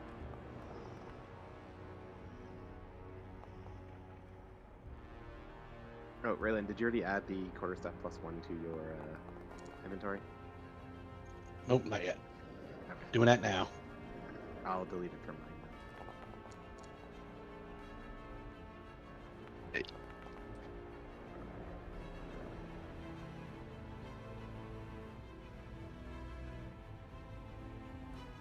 Okay, so we have what? 1, 2, 3, 4, 5, 6. I'm not going to count the kids right now. I think we're just So, assessing Marion. The third highest is what we need.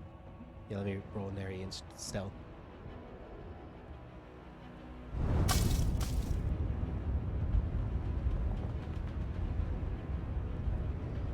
So the third highest roll out of those 6 is, somebody help me here. Or the 17? fourth. Sorry, the fourth highest roll is what I need. 14. 14. Okay, so your group stealth is a 14. Dolakesh, as you get there, you hear a knocking or banging from this building right here at this door. I'm gonna duck around this corner. Guys, telepathically to Igvis, knocking over here on the door. I guess I'll come here and see if I can just hear through the wall to see if And it's like- can I Mhm. see? Because technically I can see through walls if there is evil or good inside.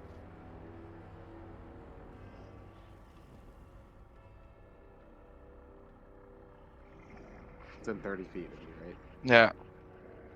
Yeah, it's 30 feet, and it can penetrate most barriers, but blocked by a foot of stone, inch of common metal, a sheet of lead, or 3 feet of wood and dirt. So, not from where you are, you wouldn't be able to sense anything in the building, but if you were to go, like, up to the door, you could, like, sense inside.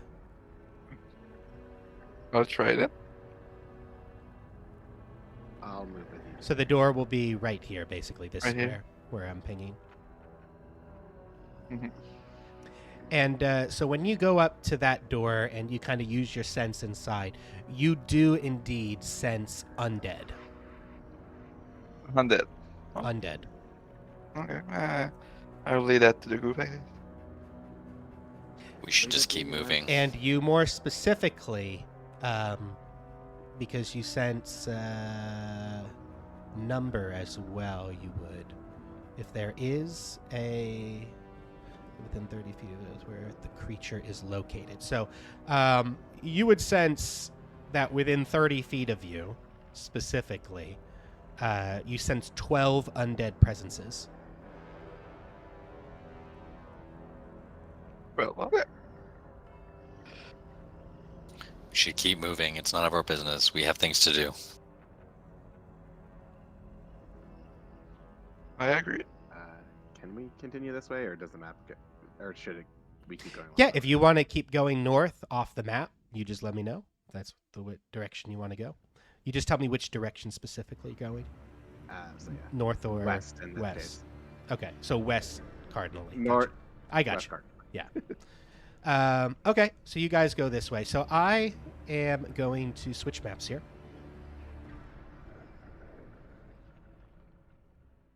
And the whole time I'm just scritching Lulu's head. Did good.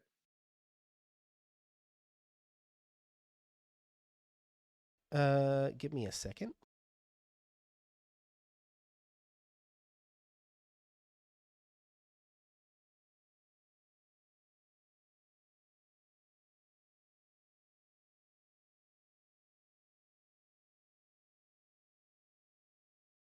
Okay, you should all be able to see that now. There is a circle in the upper right corner. That is where you are located. And I have revealed where that castle is basically in relation to you. I don't know what happened to my music here, but I'm going to put some music back on.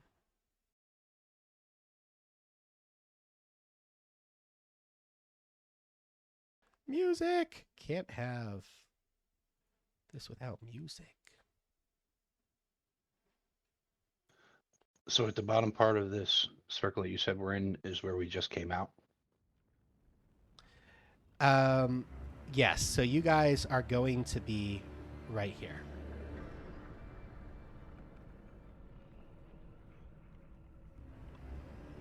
Like on top of the die you did. All right, cool. Yeah, that die is where your party is.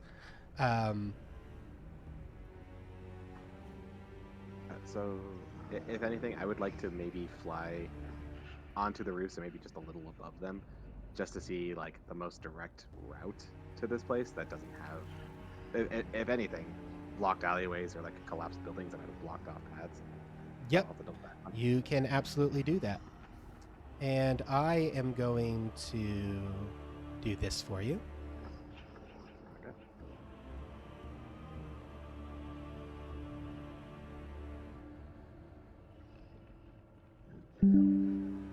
How far are you flying up? I'll just say like maybe 15 feet above the tops of the roofs. Okay.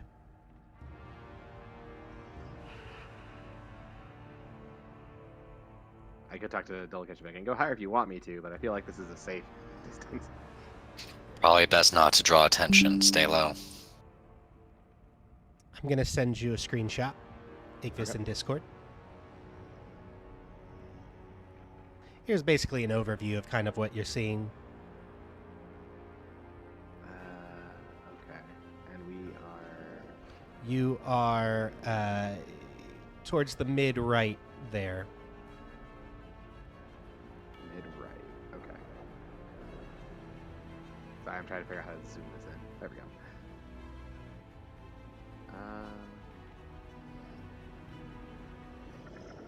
Okay, we can start moving and then I'll figure it out as we go, basically. Okay. It isn't the same orientation and all that, right? Same orientation, yes. Okay. So if you want Igvis, so you kind of do that, you come back down, right? Yeah. And then what do you say? I'll stress that there's a big chasm in the middle and that we're going to have to cross a bridge further west than we currently are, I think.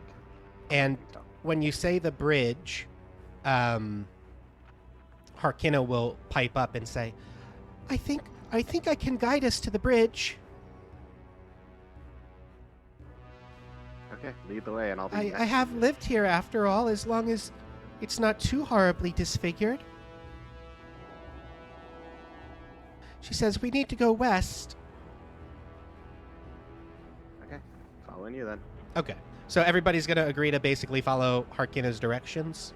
Yep. Oh, I Yep. did just Yep. find where we are. Okay, cool.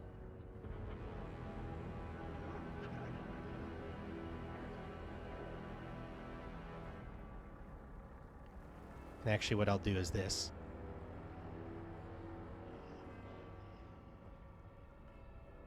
I'm going to put Fog of War on so that as we move, it's going to leave up what you've already kind of seen.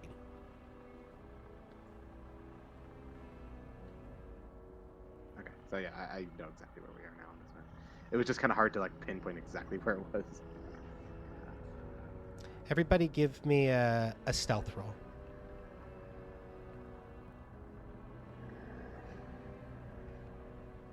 Well, that one wasn't good.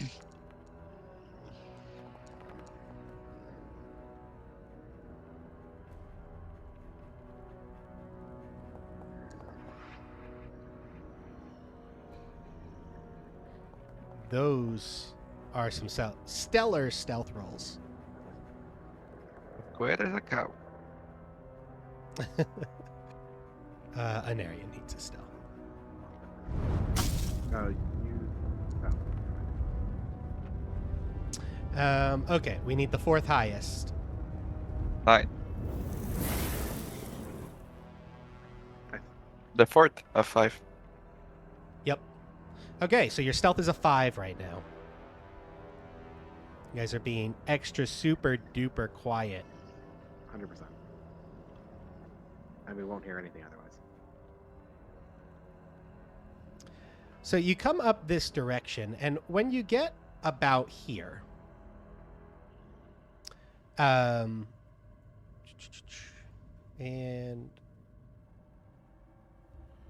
see if we can zoom that in there. When you get right about there, you notice that there seems to be a creature following you. I'm gonna show a picture. It looks like this, and it's flying amongst the rooftops and eyeing you keenly. And then, as soon as you notice it, it blinks and disappears.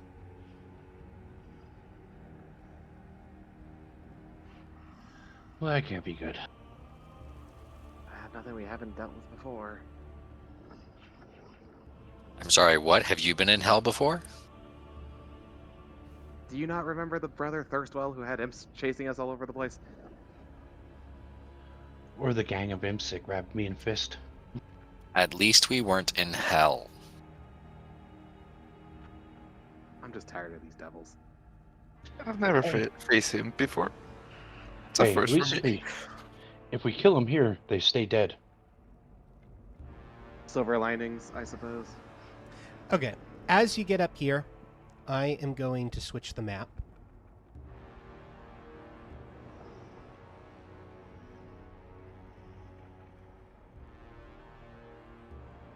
I'm going to put you on here.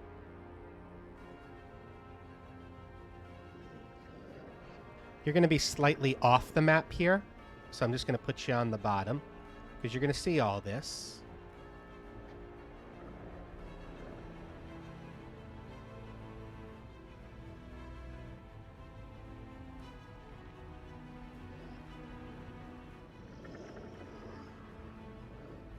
Let's see, and we also need...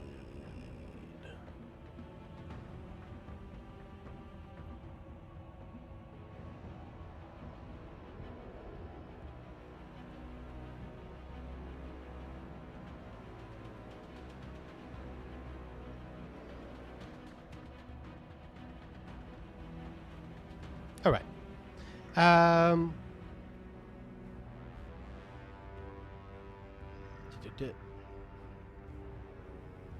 So you get up here towards the bridge, and there's a giant rift in the earth that divides Elturel into two sections. Through the jagged open chasm, you see enormous posts of infernal iron that anchor Elturel via giant chains to the rocky ground nearly 500 feet below. A dark river cuts a path across the blasted landscape and flows directly beneath the city. A bridge, many, many feet wide and hundreds of feet long, spans that chasm. And you also see... Make me a perception check.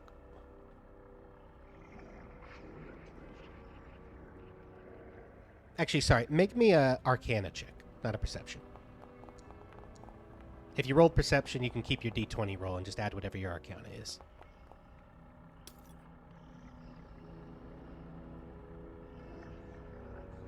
It will be a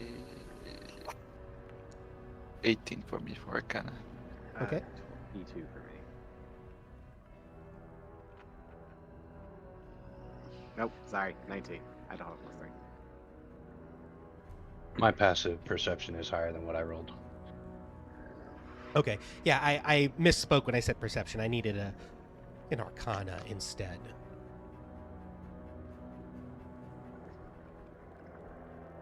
But, so the highest here is, what, you said a 19? I have a 19, yeah. Okay.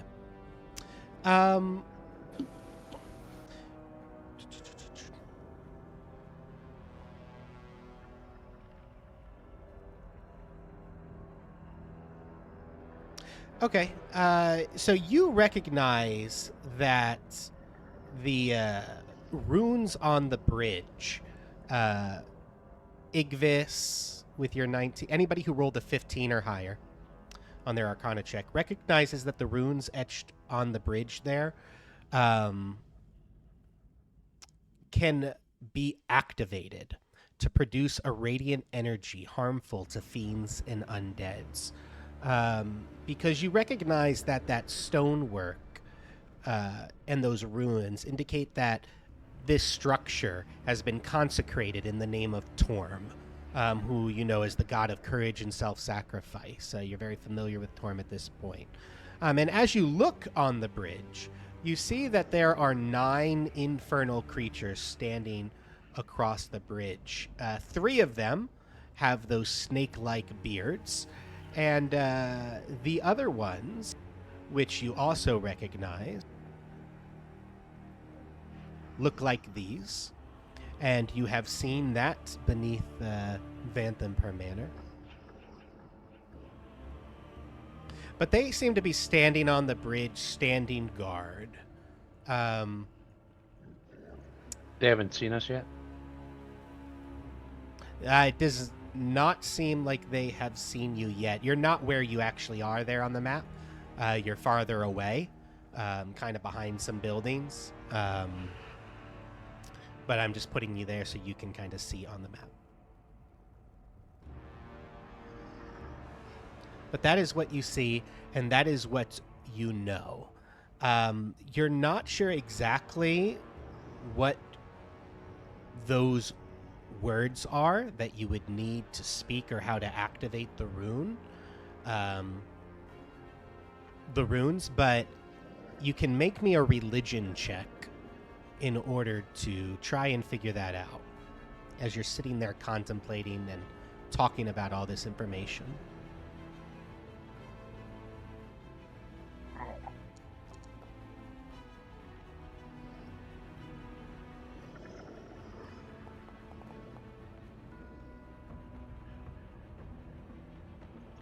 What language is it written in? The runes? They're arcane symbols, so not necessarily a specific language per se. They're Gotcha. just magical runes in nature. They do have like a hint of celestial to them, though. You can kind of see similar patterns, but it's not. It doesn't say anything in celestial specifically. Religion check. So the rest of you don't know how to activate this, but Roland, you do. You're pretty confident that you know what prayers to speak to Torm in order to be able to activate these runes. Specifically, because you're very close with Ilmater, and Ilmater is close with Torm. And so you're familiar kind of with Torm's teachings as well. And you're pretty confident that you could activate them with the proper prayer, but you believe you need to get up there and you need to be touching the bridge to do so. I may be able to activate the. So to be clear, does he just need to be touching this, like the bridge itself, or like? He needs to wherever be it's- touching the ruins, that platform. So you can see they're on this rectangular piece in the middle of the bridge. Right. Okay. So before we go any further, I'd like to, if I can, burn a first level spell slot and get 2 of my sorcery points back. Okay.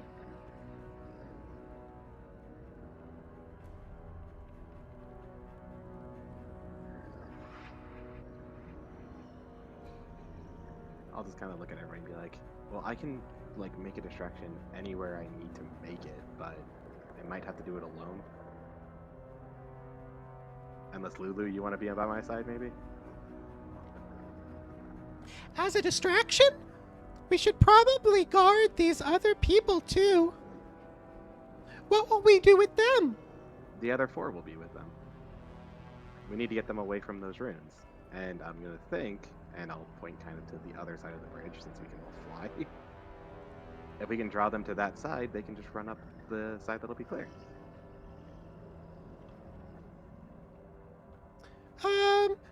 So you want to...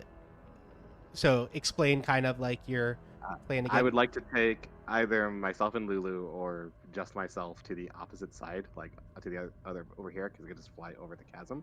Like to the west side of the chasm? Yeah. Okay. Just beyond this side. And then from there, I want to then make noises or distractions like right here to draw them to this side of the bridge.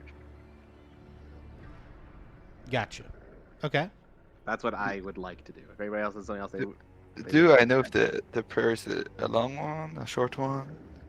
Will it take time to say it, or Yeah, I guess that's a good question. How long Uh, do you need? how long will I need to stay on the bridge? Yep. You can do it within a matter of seconds. Speak the proper incantation. So basically an action. It'll take you a turn to activate those runes. And then they stay active, you would guess, for about a minute on the bridge. And essentially it will hurt and damage any fiends and undead who are in contact with the bridge while those runes are active.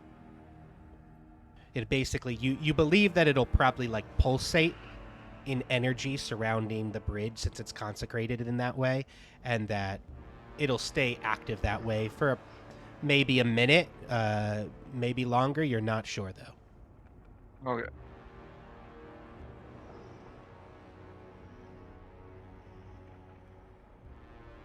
So if anybody wants to come with me, you're welcome to. But otherwise, I'll just do it alone then. If you need me to go, I'll happily go with you. Lulu is here to help. Please don't die, Igvis. Need you. Wait. You need me less than you need everybody else here. And Anarian will say, and I'll make sure that I stay a little towards the back to watch the other three. How far is your message? Like, how far can you telepathically communicate with me?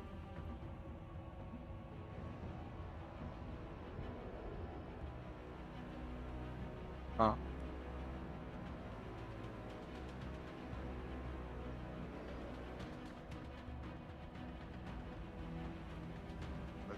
That's 240 across. Any chance you can get to me across the bridge or not?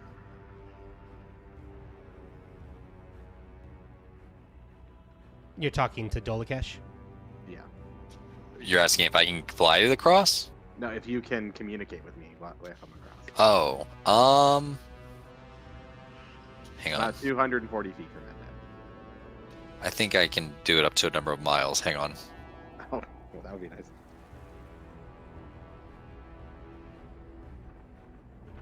Yeah, I can form a bond with him, and essentially I can communicate for 1 minute for up to 4 miles. Cool. So coordinating when to go will be an issue. Right. Only other thing I would like is, does somebody have like a small explosive or something I could make a lot of noise with? Don't have a whole lot on me. I can make a lot of noise. From my position? I can't, like, give you something, no. Well, how are you with wind instruments? I can make a noise out of them. It won't be a good one. I can make a lot of noise with my trunk. Lulu will do. Alright, glad you're coming with me. And then, obviously further south from where we currently are on this. So, like, I'll go back down, like, another 100, 150 feet and fly across the gap there, and then sneak up on the bridge from the other side. Okay. Before we do that, why don't, since it is 10:40, why don't we take a break, our 10-minute break? And then we'll do this, and we'll see what the results of it are. Does that sound good to everybody? Yeah. Yeah. All right. Sounds good. So we will cut to break here, and I will see you all in about 10 minutes.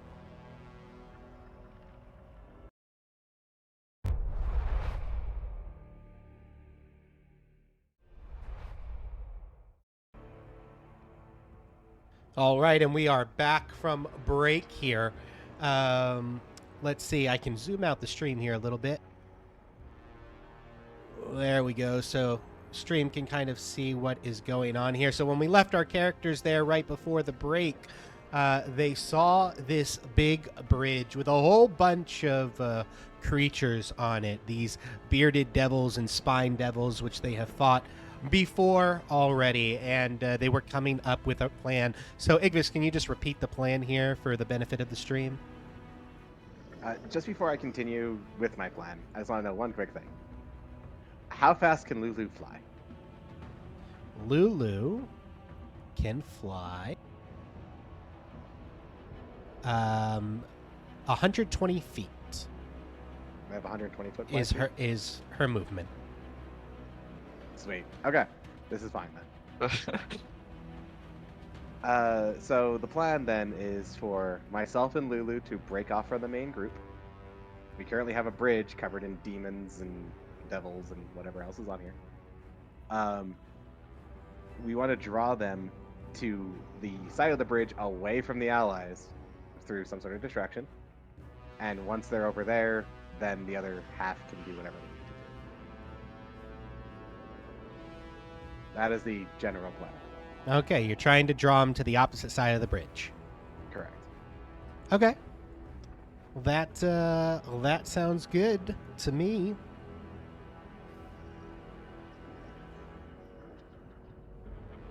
So you're going to go down below to the south, and Lulu will go with you. Is there anything anybody wanted to do before Igvis and Lulu fly off? Anything at all?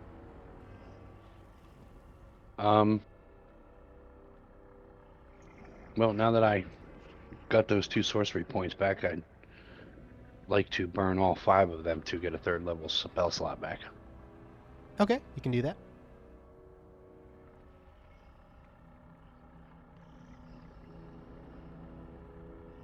I guess the only other thing I'm going to say is, Like- watch the bridge, and when you hear the trumpet, get ready to move.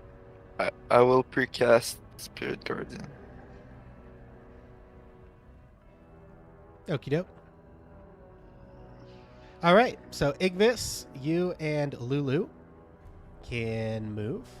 So Lulu's going to follow you. I know you're going to go south, right? Across the map here, basically, as you guys fly across. And then you're going to come back up north. So obviously not as close as it is right now, but how far do you want to be away? Like, do you literally want to basically come around all the way up to here on the bridge? I think I want to kind of be closer to, like, here onto the bridge.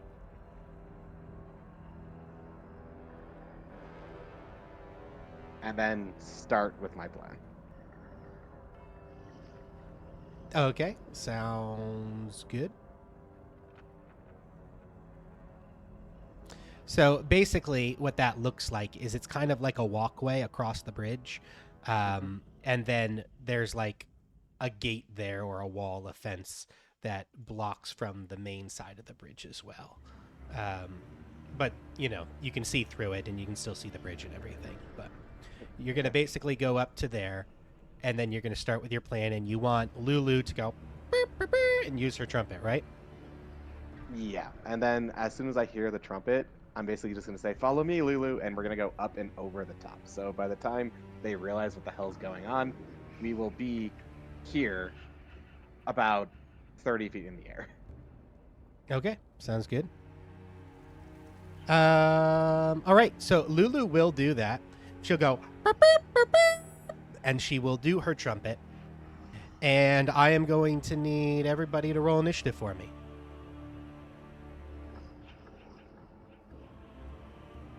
I really hope this works and I don't just die, but it's possible.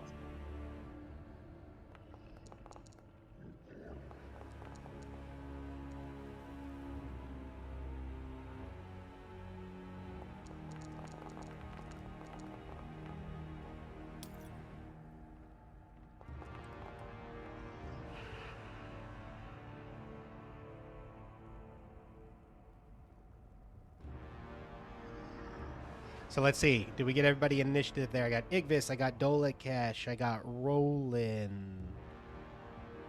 I am missing Raylan and Anarian. My original roll was a 7. All right. At least it's on there now, so that's nice. And then I'll roll Anarian.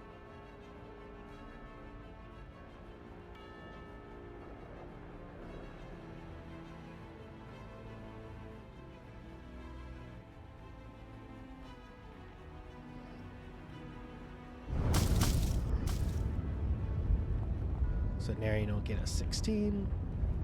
So now I should have Igvis, Narian, Dolakash, Roland, Raylan, good, and Lulu's on there too. And the enemies are on there. So we are going to begin there. Igvis, you are at the top of the order. So essentially, you're going to do your plan. Lulu goes, "Beep, beep, beep, beep," and you guys will be able to move up here as soon as you guys do that, and then it will be the top of the round. You notice that they all look at you, and this one right here that I'm pinging yells out something in Infernal. Do you speak Infernal? I speak Abyssal. Okay, so you don't understand what he says, but he yells something out in a harsh tone. And you see him kind of point towards this one, and this one, and this one as he's kind of waving his hands and he's pointing towards you. So what would you like to do? You are on the bridge right now. It is your turn. Okay. So I would like to be, as I said, about 30 feet in the air. Okay, you are 30 feet in the air. And I'm going to head to right there. All right. And literally just try and draw attention and just be like, you guys are hunting people in the town, see if you can hunt me. And like just start flying. And when I get there, that's my movement. I'll use my action to take the dodge action. Okay, sounds good. And you say that in common? I'll say it in Abyssal just to make it sound more intimidating. I know Okay. it'll have an effect, but I'm going to say it in Abyssal anyway. Sounds good. That's me. All right. This one right here is up. He is going to once again say a couple things to people, and then you will hear in your head a voice, and that voice in your head will say, "Come down, meet me face to face, and you may yet still live." Can I respond? Yeah. I don't think you're the honorable type. Well, choose to die then. Okay.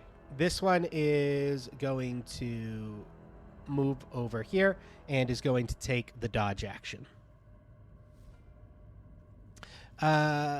This little guy down here who is up. Just a little guy. Just a little Like this guy. little He actually is. He's size small. But he will fly.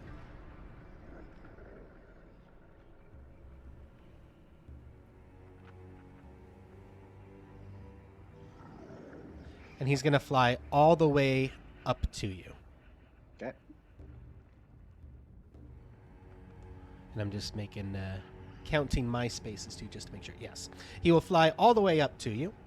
And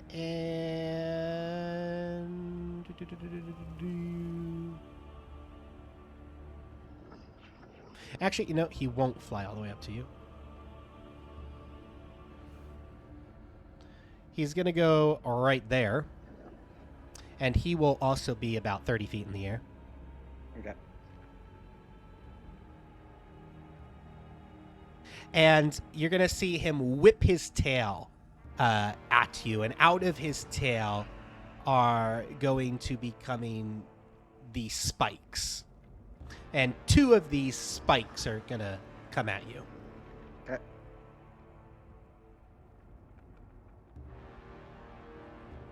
And you took the dodge action, right? I did.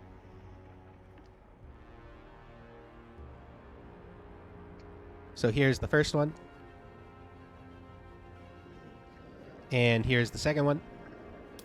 So a 19 and a 5. The second one is a possible critical fumble.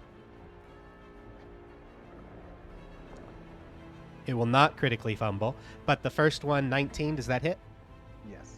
Okay, so it is going to do... You are resistant to fire damage, right? I am. So it's going to do this much piercing damage. And this much fire damage. So minimum 1. It's a 5. So 5 total points of damage to you. Okay. And it's going to go... and you see that those spines seem to slowly be growing back. The ones that he threw at you on his tail. Oh, I do have a quick question. Yep. You were considered missiles, right? Yeah, they would be considered missiles. Can I do a reaction to deflect missiles then? Sure thing.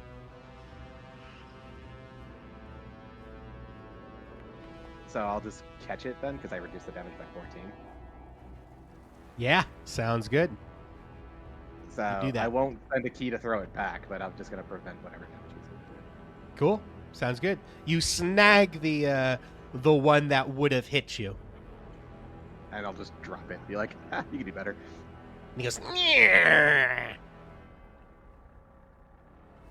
Anarian is up. So remind me what the plan back here That's the is. first time I've been able to use that reaction. Remind me what the plan is for these guys to do back here. Should Anarian be holding, or did you want him to do something, all of you? Since I'm not with them, they can decide what they want to do now. I'm just making a distraction. I mean, Okay. You can still telepathically communicate with me. Mm-hmm. I'm basically just like, I'm just getting them all to my position. Do what you will after that. So I think Anarian's just going to hold for now. Anarian's going to hold because Harkina and the two boys are there, just to kind of hang back with them and also waiting for other people to make moves. Dolakesh, you are up. Oh, man.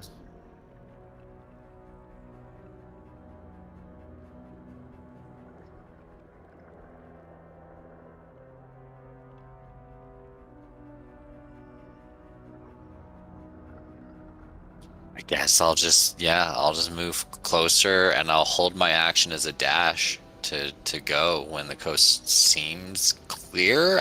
We're trying to get across this bridge, right?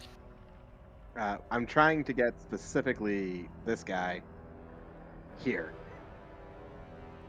Okay, yeah, I'll just move up in a way to start covering him.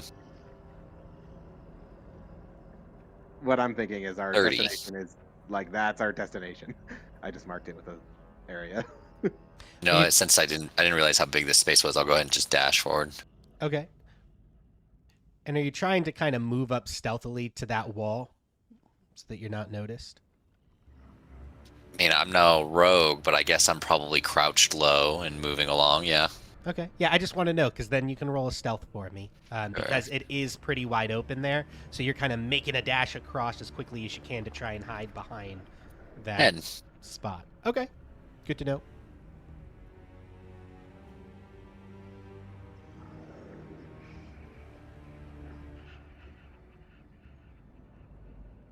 Okay. All right, 10. So you get over there, and Dolakesh, I mean, what I'll tell you, just in case it makes a difference on if you do anything, is that you notice that this one and this one turn and seem to notice you, these two flying ones. All the others seem to have their eyes on Igbis. Okay, 1 second, let me check the range.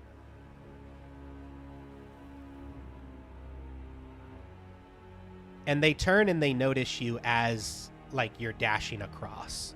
So, like after your first movement, they would have noticed you. So if that changes you wanting to double move or not, I'll let you take that back. Well, thank you. Yes, I will, because I will Eldritch Blast at them as soon as they turn on me. Okay, sounds good. That has a range of 120, so... Yep, so that one's 100 feet from you. Alright, I can hit them both if I want. So I'll just aim at the first one first and then see if it's still up. Sounds good. Go ahead and give me a roll. A 2 probably misses for a 9. Yep, that will miss. 19. 19 will hit. Can I add Hex onto this? Yeah, that's a bonus Okay, action, so- right? Yeah, right. So I just take off that spell slot for Hex, and...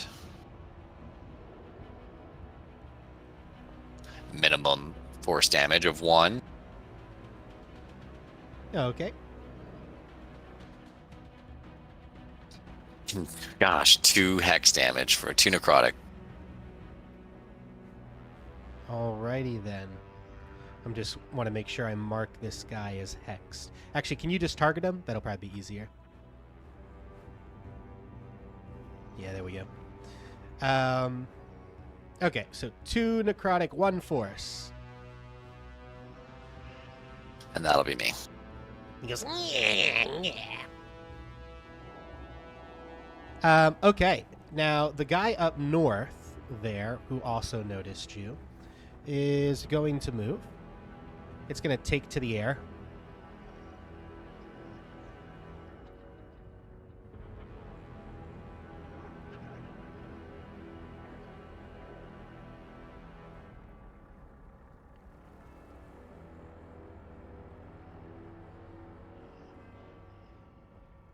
It's going to move over there, and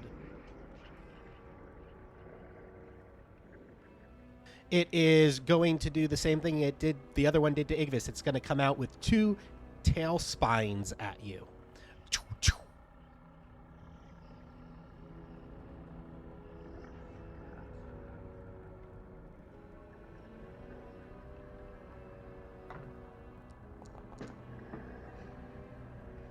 So an 11 and a 6. I assume both of those will miss.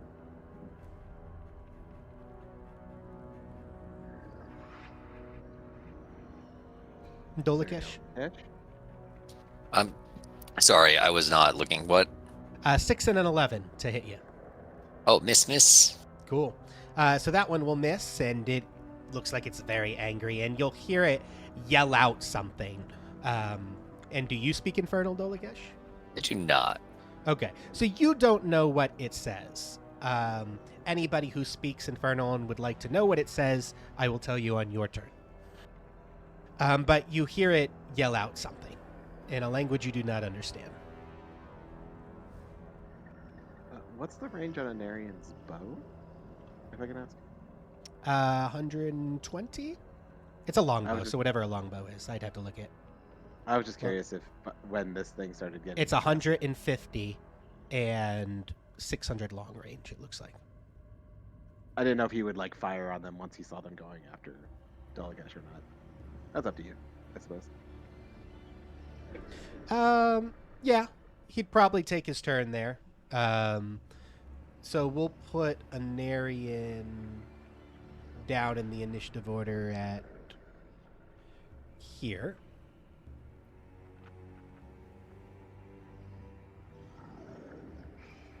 There we go. And Anarian will take some shots. So let's see. We'll take a shot here.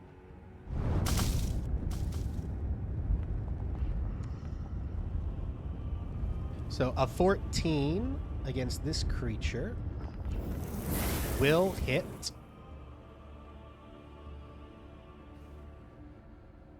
That was an accident. All good, all good, all good. And he'll hit it for 9 points of damage. And then this other guy will go now.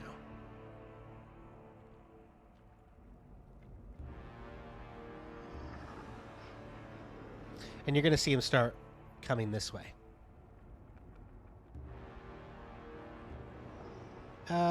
And then that's it. This one is going to go.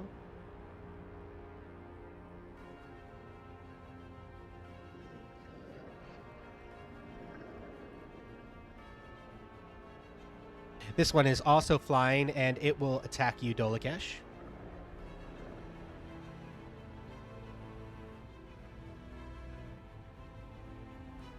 AC 16. So first attack. And second attack. 11 and a 6 will miss again. Like to think I actually they would have hit, but my wing gets in the way and it just pierces the membrane of my wing and I kind of flick it off into the dirt. I love it. And they seem visibly upset and angry. This one over here is going to start flying towards Lulu.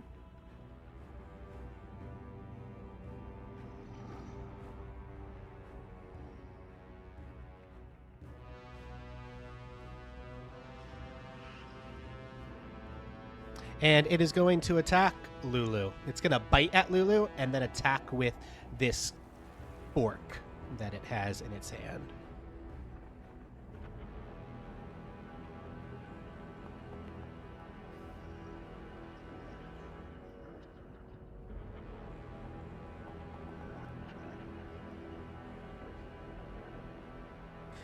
So with the fork, that will hit Lulu,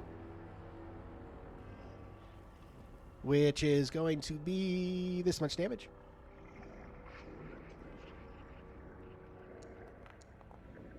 Two points of damage to Lulu. And actually, it doesn't seem like all of that goes through.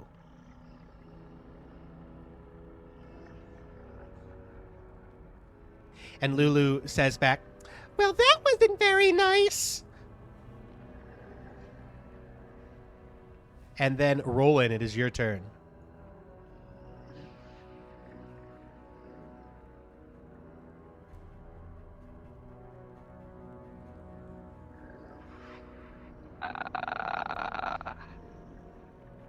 Okay.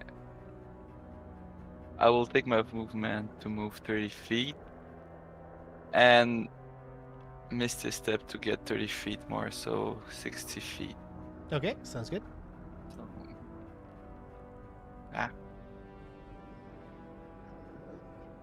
there.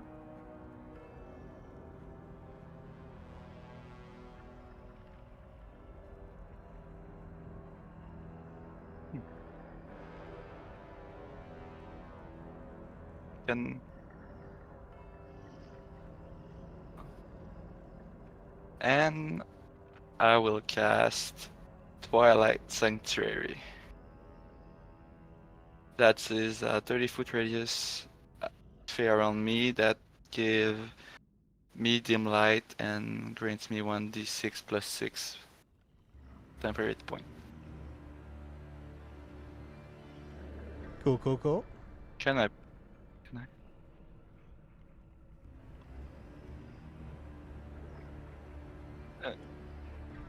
Nice. And that's a chant divinity. Okay.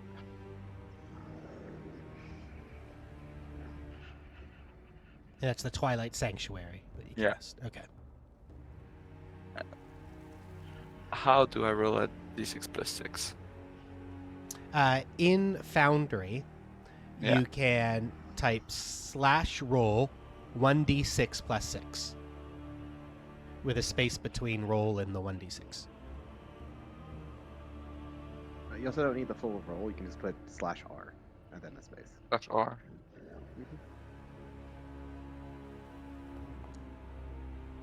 So 8. All right, cool. And is that for anybody who enters that area? That's Yeah, allowed? anybody that's finished his turn in the area can either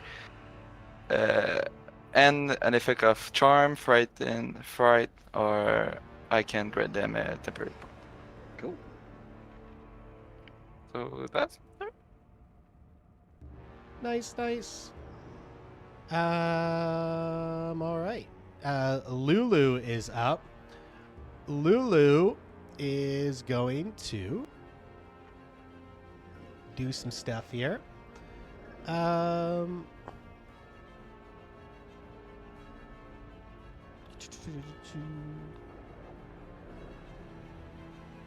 Lulu is going to attack with her tusks.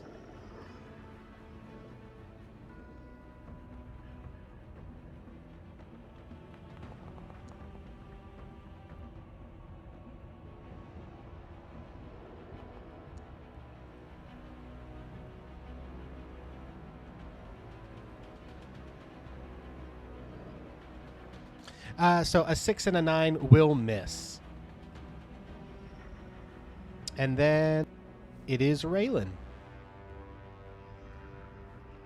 All right, so I'm going to move up here next to Dolakesh.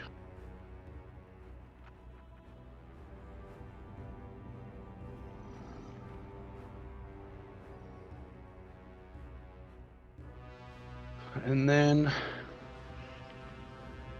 I'm going to cast Crackling Bolt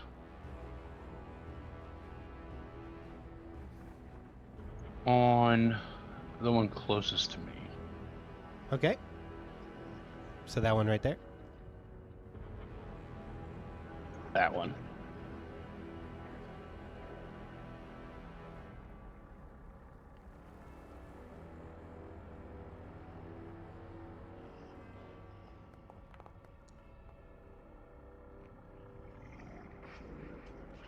A 12 will miss.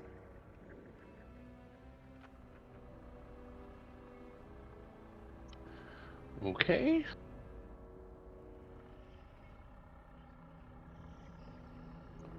Well,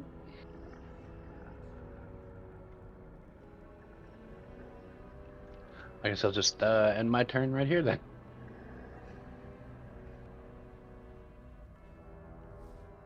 All right. So this other one is up, and it is going to come on this way.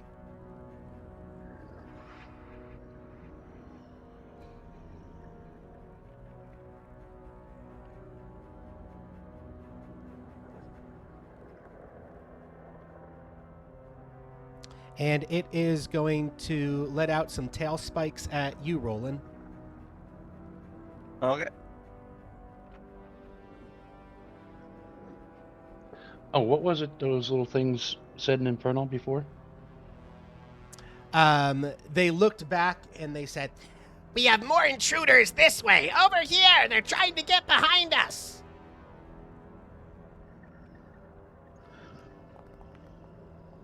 And I'll look over at Dolikish and be like, they're yelling to tell everybody we're here. 9 and 18, Roland. One hit. Okay, so one hits, and you will take this much piercing damage, 5 points of piercing, and this much fire damage, 2 points of fire. So 7 altogether. And then that is its turn.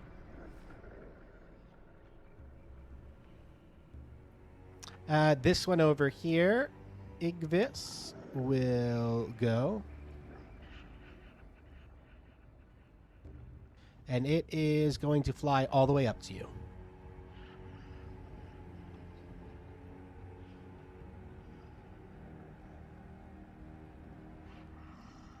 And it will attack you with its bite and once with its fork. Okay.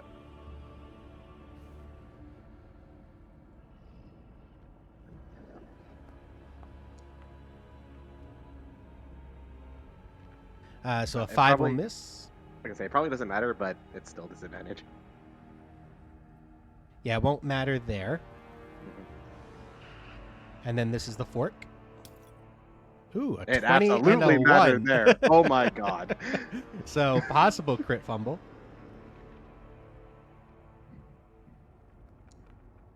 And it is not a crit fumble. But it does miss you twice. That was just really funny.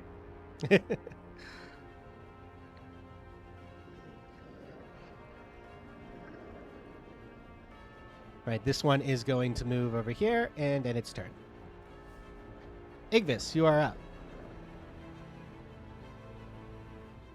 I was trying to get most of them over here. Oh well. So I'll take out my sword then, and I'll strike twice at the one next to me.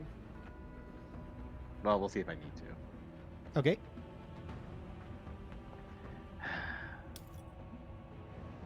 You know what?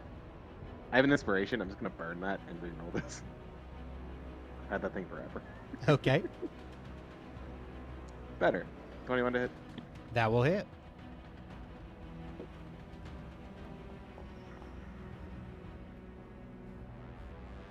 For 14 damage total, 6 of it being acid. 14 total, 6 acid. Yep. Sounds good. Still standing. Still flying. Well, yeah. Second swing Oh my god, this is nice meeting you today. Roll me another d20. Nope.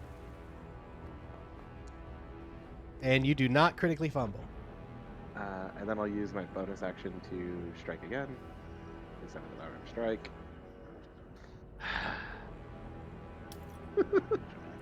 Wow, are you serious? Wow.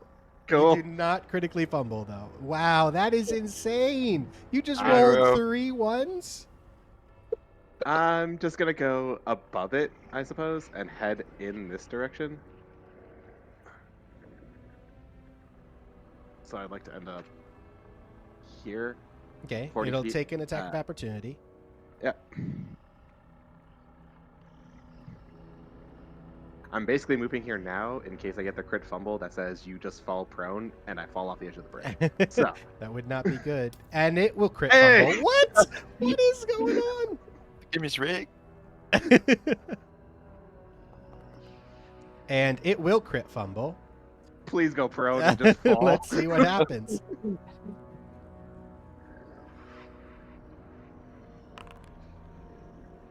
Oh, Yes. All right. It falls, and it is over right now, the pit. So it literally. Wait, what are the fucking odds? That's It- insane. It's not They gave me his good. rig. It literally goes to attack you, and you do like one of these acrobatic whirling motions that kind of confuses it and dazes it for a second, and it loses its flight as its wings kind of get curled around him. And I'm imagining like the Super Mario thing where you step on their head. yep, and then Like, up. he falls down and plummets hundreds of feet into the river Styx below.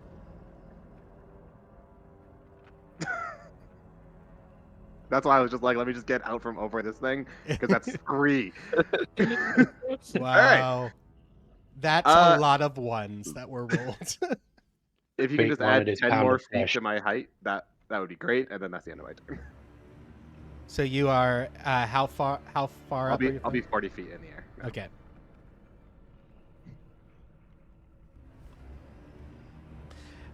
This one is up. This one is going to.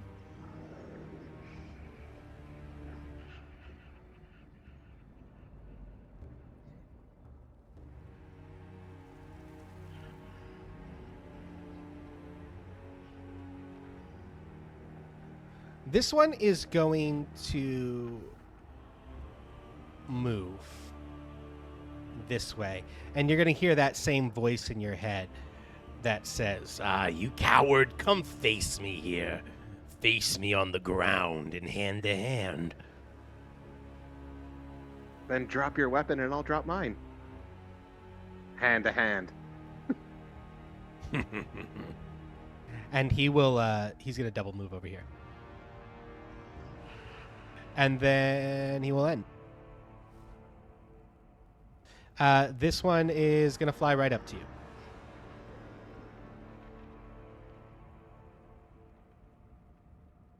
And it's going to attack you. Mhm.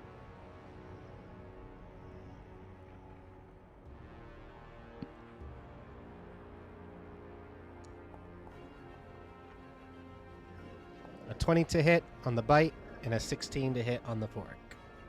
So the bite will hit. All right. So bite will hit.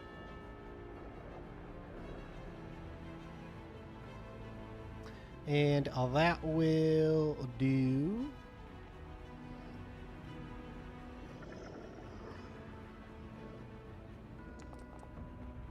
Four points of damage. Okay. And then that is its turn. Dolakesh, you are up. All right.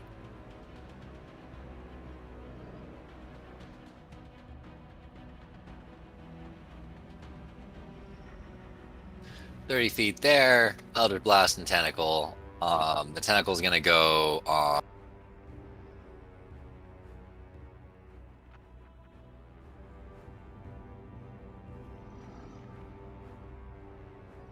there. Okay, They so are flying. they are 20 feet flying, in the air. as an FYI, 20 feet in the air. How 20 feet? Oh, okay, I thought they were only like 10. It has a reach of 10, so yeah, it'll still go there, and it can't move on the turn I summon it. It can only attack, yeah. So it'll just stay there. Cool. Let me put your tentacle down. There we go. And then fuck these things. Wow. Oh, okay then. What is with all the ones, people? All right, roll me a single d20. You do not critically fumble your Eldritch Blast. Natural 20. Made up for it. All right then. Go ahead and roll me some damage.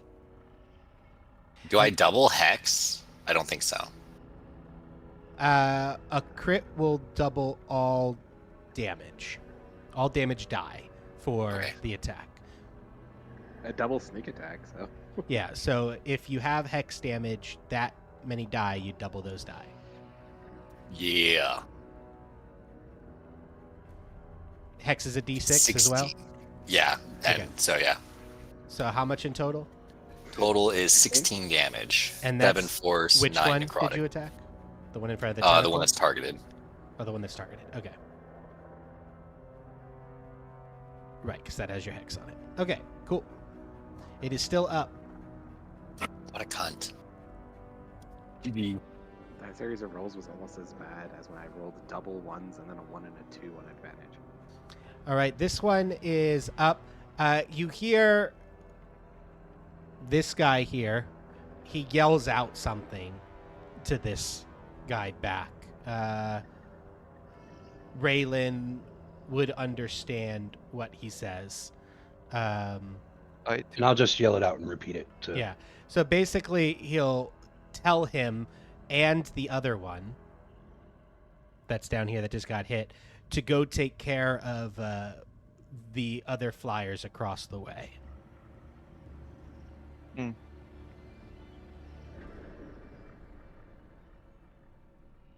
And so he is going to do that and start moving.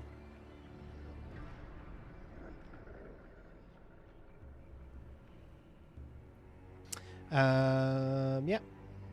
Anarian is up. Anarian is going to stay by the kid's side, and I'm going to look at what the starry form range is. 60 feet.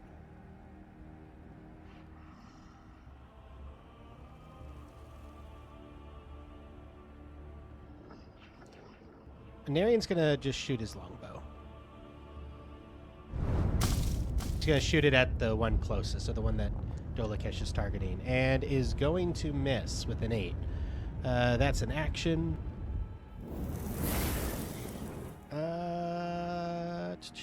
Let's see, is anybody else injured at the moment? Nope.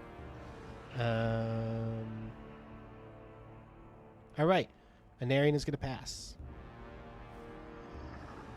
Okay, this guy's up. This one is going to move.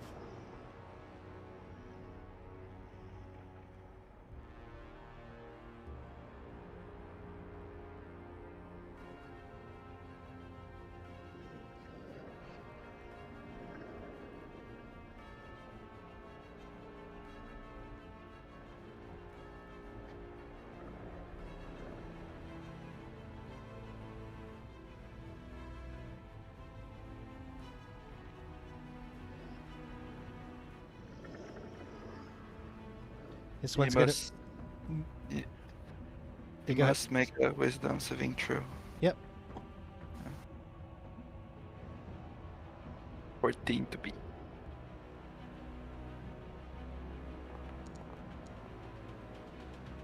He get an 11. So he takes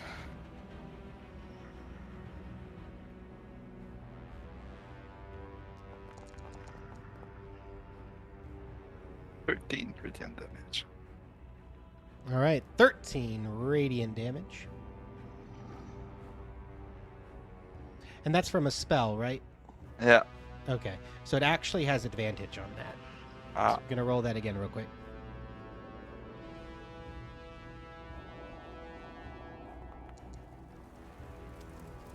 So 22 will save. But does it take half damage or is it just Yeah, saver? yeah, health. Big health. Yeah. So it is. Sorry, how much was it again? 13? Okay, so he'll take 6. All right. But that's his turn, is to move there. Well, just in case it also matters, anytime he enters the range, or any of them enter the range, they also move at half speed. That's true. That does matter. I don't remember where he was. But let's see. He moved 60 feet there, so I will just move him back. It would have been 1, 2, 3, 4, 25 feet of movement in there. So he would have only gotten 15 of that. So he'll be here.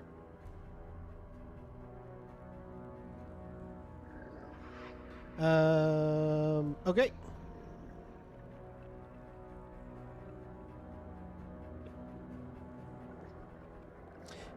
So now it is this other one that starts its turn in the sphere, the bigger sphere, not the smaller sphere. Oh wait, it only moves half distance in the Spirit Guardians, not the Yeah. larger one. Okay, so it's 1, 2, 3, 4. So he would have only been able. So he would have been able to make it there. This one is going to start flying to the opposite side of the bridge.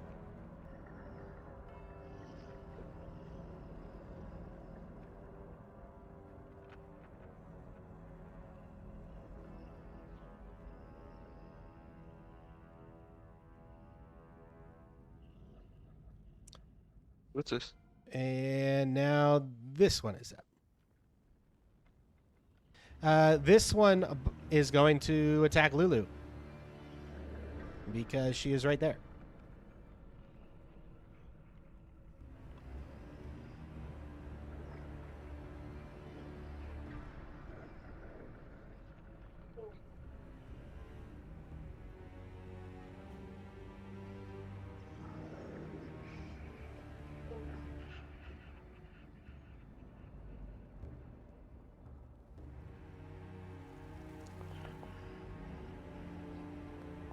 So 15 and 20. So only the second one will hit, which is the fork.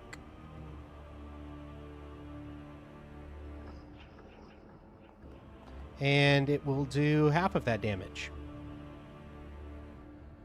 So 1 whole damage to Lulu.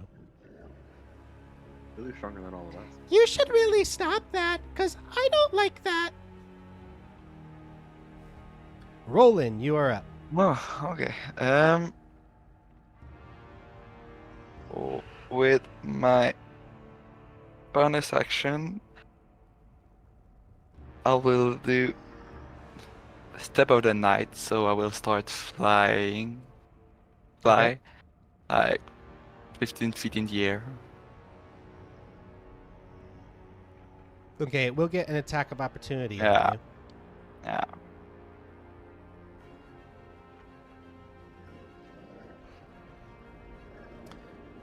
Da.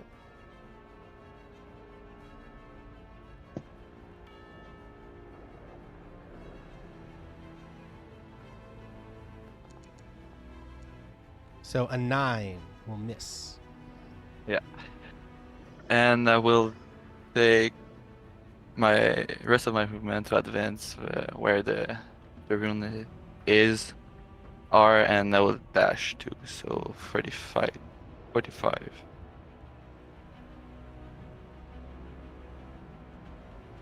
Here. Ah.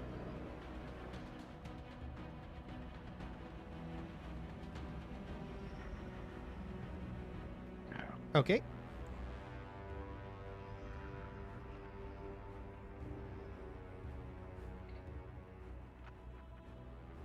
So that was my turn.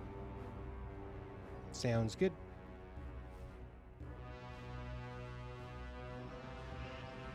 Lulu is up. Lulu is going to do some stuff. Lulu will...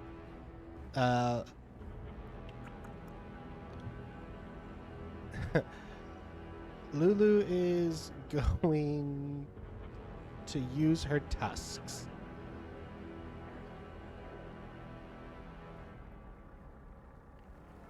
Really should set Lulu's stuff up as a macro.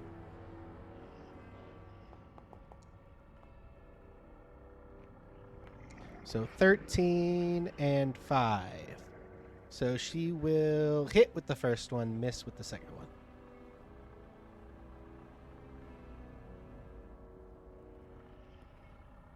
For this much damage. For 1 point of damage. As these two just ping away at each other. Raylan. Okay.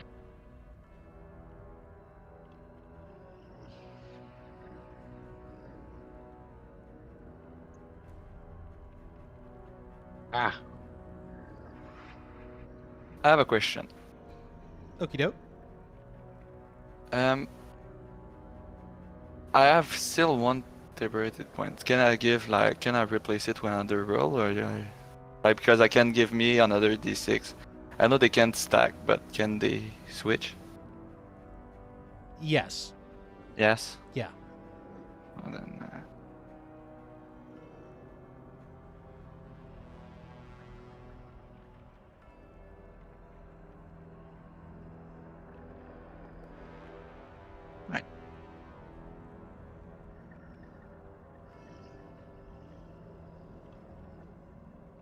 So what'd you like to do, Raylan?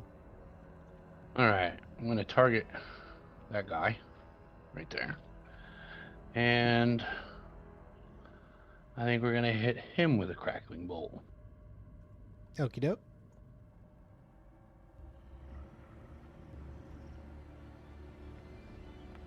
Or not. That will miss.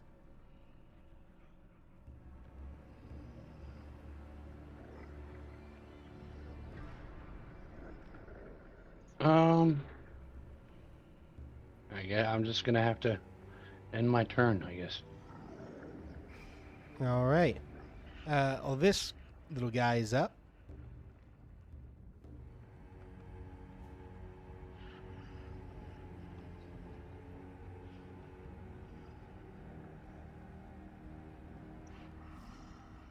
And now this guy is up. You need to make a wisdom save. Yes, he does. So he gets that advantage.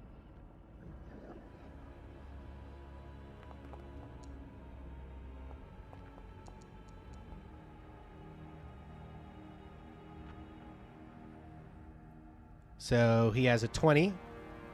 And yeah, he has half his movement speed. Yes, half movement speed.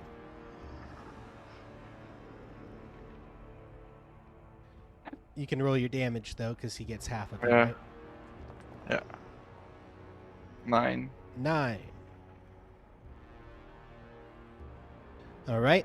And he is going to come over here, and he's going to attempt to jump up and try and stab you with his glaive, which has a reach to it. So he's going to make an athletics check here.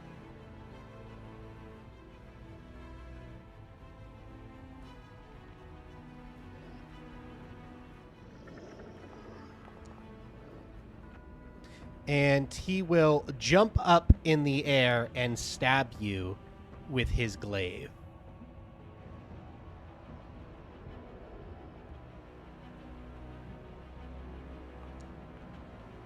A 23 to hit. Yeah.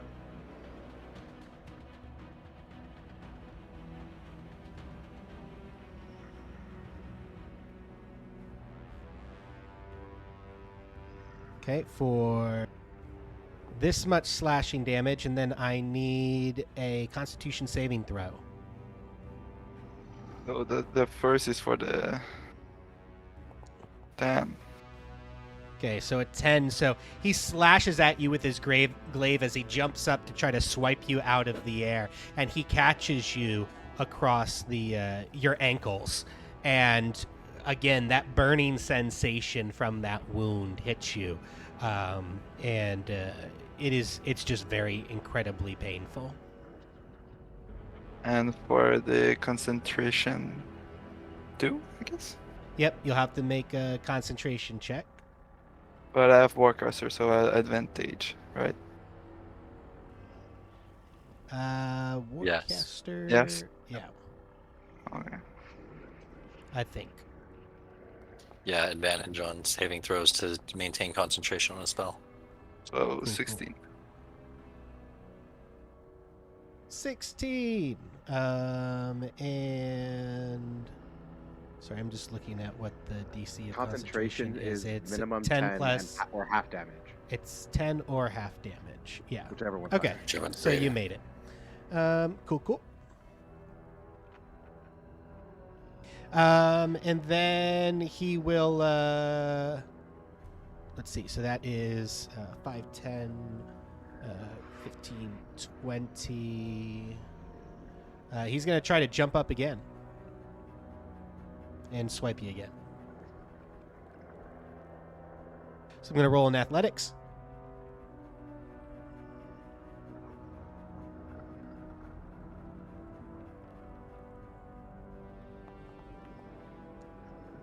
And he will do that, and then he will attack you.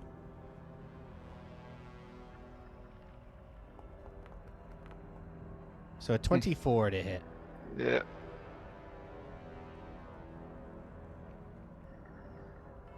So you're going to take this much damage, and he is going to worsen that wound that is on your ankles, and it's really burning right now.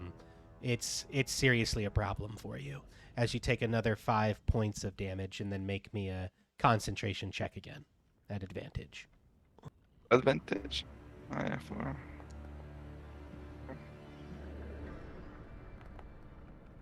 Yep, cool.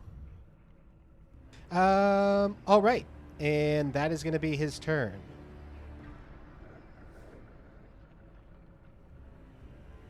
Igvis, you are up. Okay. So same kind of thing I did last time. 2 swipes at the one next to me. 20 to hit 20 will hit. for I think it's 11 damage. Yep, Acid. it is still up. Second swing. 10 to hit. 10 will miss. Okay. And can I tell how fast these things can fly? By seeing how they were flying at me. I mean, you don't. How fast can you fly? 45. They're slightly slower than you. Cool. They're pretty close to your speed. Slightly slower. In that case, I think I'll move here. Okay, you will get an Uh, attack of opportunity. Mm-hmm. I'll just move into a flanking position with and I'll drop down if I need to.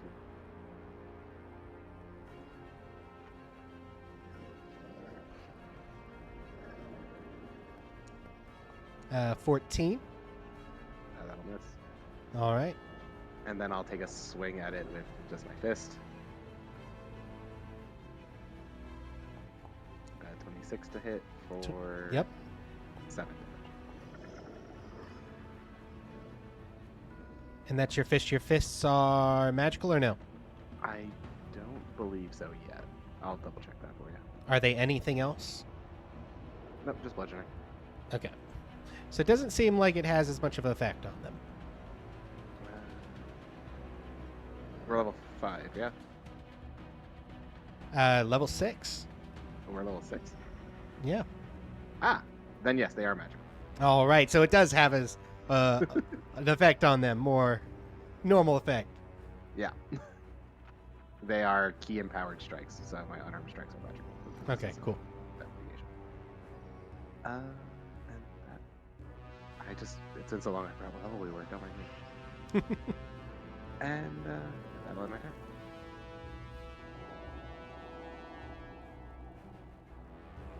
All right, this guy is up. This guy does not like the flying cleric there. So he is going to try to do the same thing that his comrade did. 2, 3, 4, 5, 6. But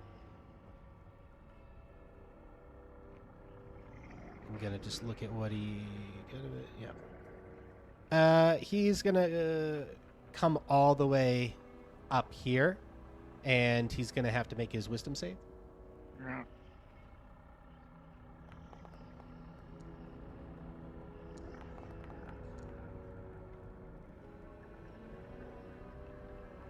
So an 18 or 20.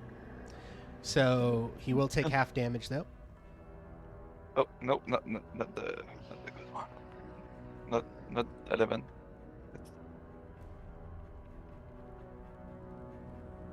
It's 8. All right. So he will take 4. And that is his whole turn to get all the way up there because of the half movement.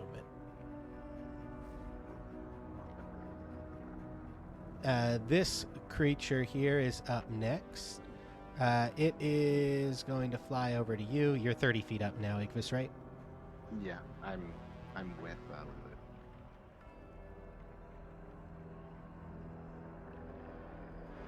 Okay, and it is going to attack you at advantage.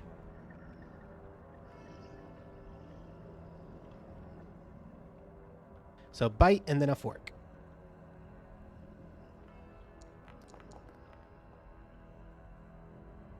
So bite is a 17, and the fork is a 15. Both miss. All right, so it misses you twice.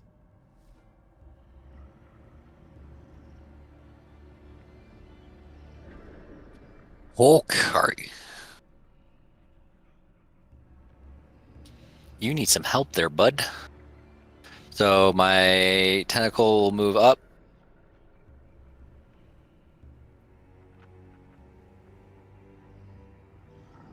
And as it'll kind of take like a defensive position around Roland, kind of like coiling around him a little bit, and the next time he takes damage, it'll reduce it by 1d8.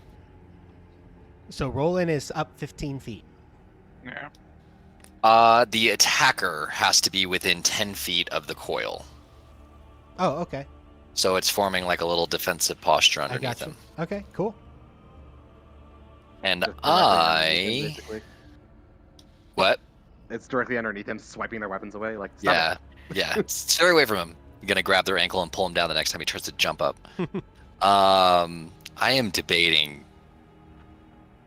Yeah, I'm going to go for it. So I'm going to move up here.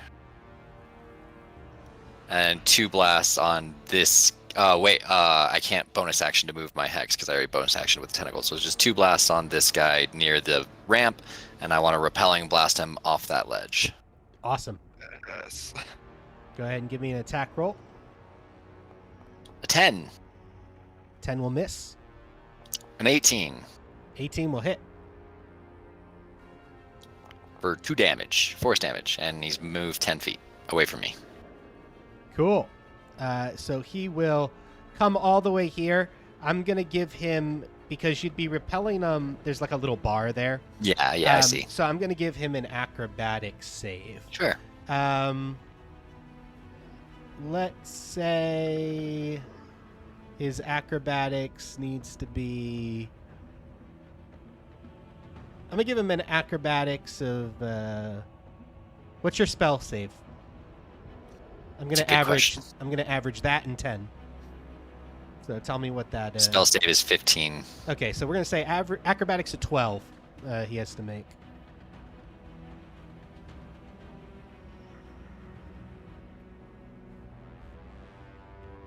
All right. So here's his acrobatics. So he makes the acrobatics. So you do repelling blast him back right into here, and it looks like he's going to topple over, but he's able to kind of grab himself there.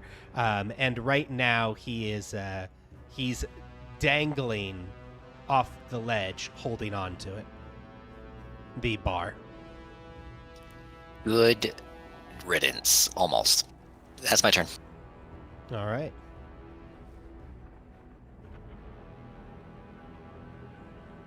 This one is up.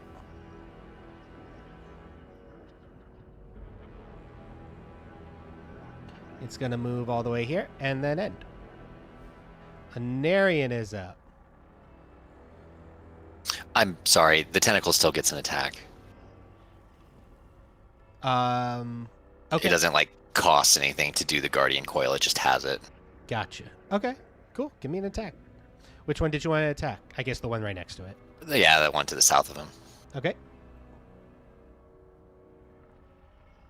14. 14 will hit. Ooh. So 5 cold, and his speed is reduced by 10 feet.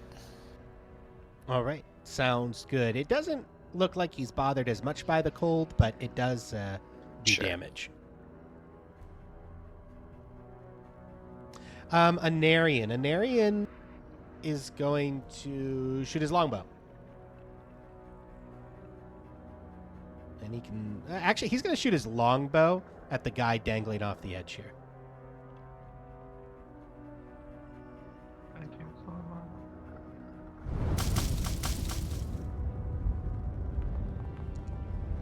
And he will miss there with his bow. But I think... What did I... Is he within 60 feet there? He's 80 feet. He's going to move up 20 feet.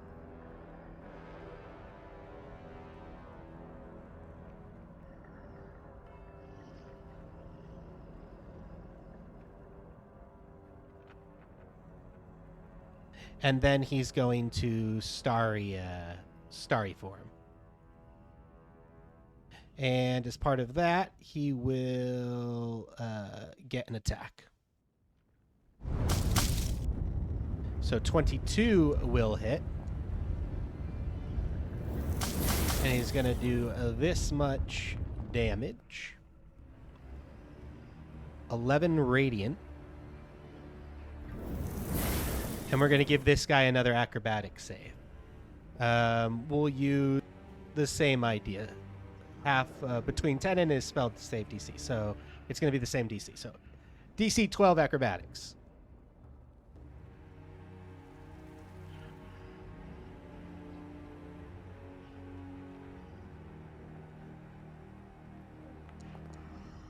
And he will fail that. So as Anarian goes into his starry form and he bursts him with this radiant energy, he's just blinded, and he temporarily takes his hand off to cover his face, and he falls and tumbles down the rocks and off into the river Styx, Narian with the 500 feet assist. below. That's my guy. And then Anarian will take his last 10 feet of movement to go back towards the kids a little bit. All right. Swan is up.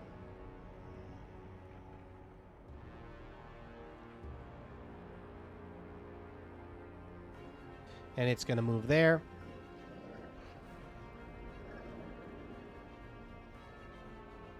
Then this one is going to go. It is going to attack you, Igvis, twice.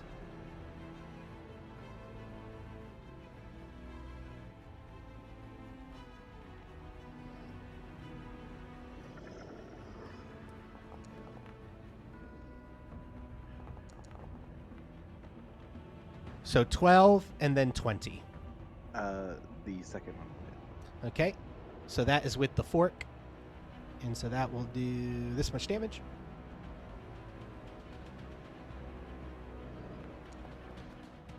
So 5 points of damage. Okay. And then it will be Roland's turn. Okay. So, I will misty step 30 feet in the direction of the rooms. Sounds good. So there. So it puts you right at the edge of the circle there. I will fly down 50 feet, 15 feet, and touch a room. So that's 20 feet. Sounds good. So bonus action to Misty Step. Yeah. You fly down 15, and then you can use your action if you'd like to mutter the incantation. I would love to. Cool. So you mutter the incantation, and the runes glow. And when they glow, they release a large radiant burst. And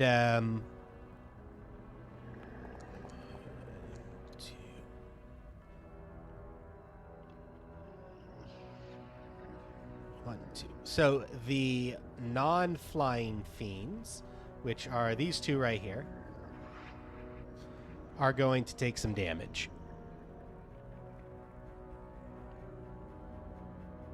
Let's fucking go, roll in. I made it. So they will take 22 points of radiant damage.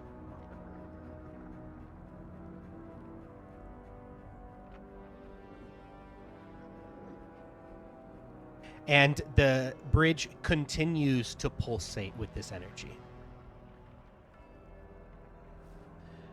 All right, Lulu is up. Unless you wanted to do anything else, Roland. But I still have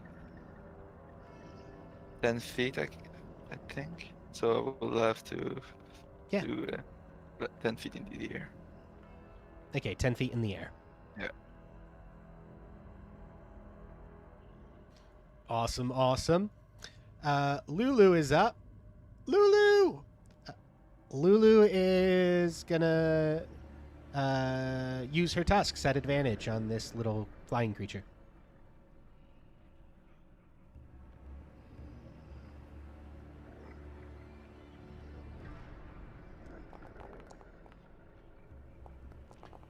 So Lulu will roll. I don't know why it says roll in there, but we'll roll 2 11s, and both of those will miss the flying creature, unfortunately. I'm trying here, Lulu. I don't know what to tell you. Rayland is up.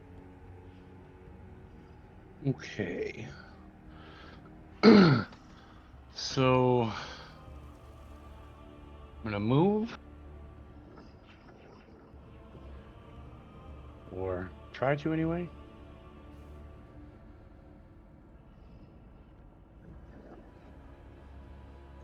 Oh, something's going on with my keyboard, but You'd like to be here? yes. Make sure you don't have the ruler selected, or maybe it's like you're holding control or something, maybe.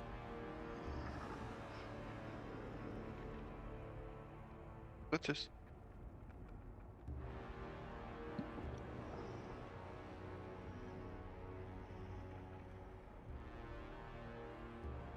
Yeah, I can't. I don't know what's going on with my keyboard. It's all right. I can help out movie character where need be, or so what do you want to do, being where you are? All right. So this dude. Okay. Gonna crackly bolt him. All right. See Go what ahead happens. and give me an attack roll.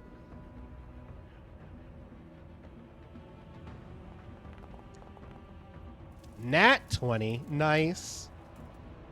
Go ahead and roll me some crit damage there. Woo! That is 24 lightning damage coming that boy's way. And lightning. Oh, the magic number was 24 Nice.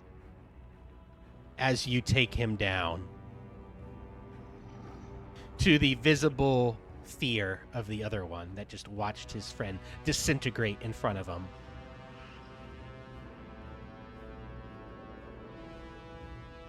All right. Anything else, Raylan?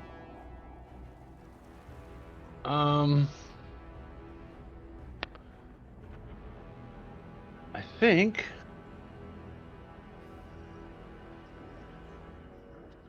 I'm going to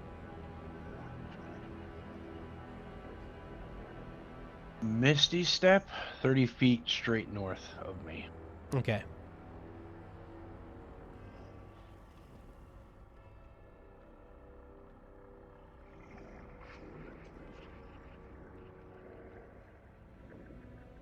And that'll do it. All right. This little guy's up.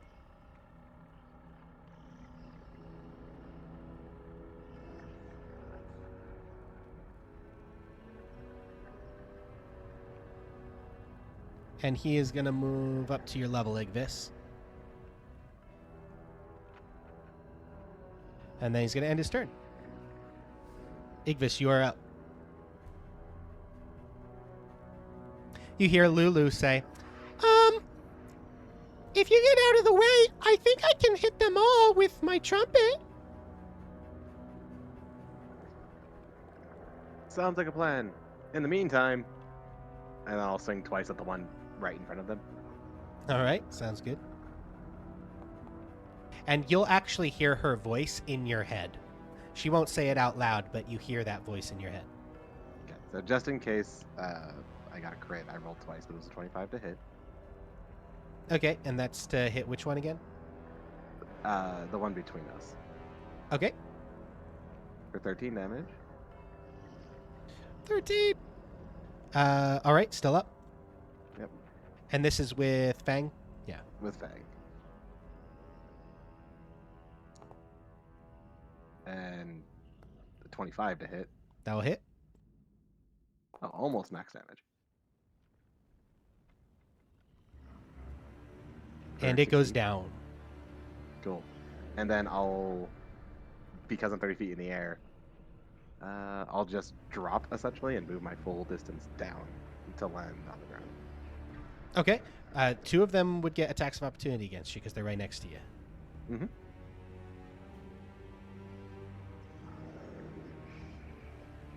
Okay, and they will roll.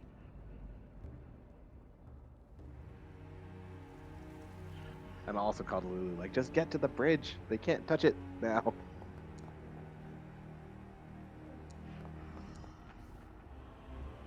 And they will both miss. And you are now on the bridge. And then I'll just sit there and, like, do the come at me. Okay. And then my turn. This guy back here is up. On the start of his turn, he is going to take some damage.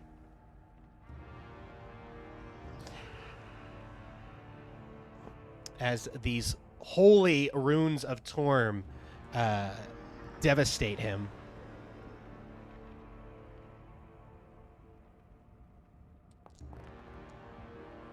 $18 points of damage. And you can see the fear in his eyes as he...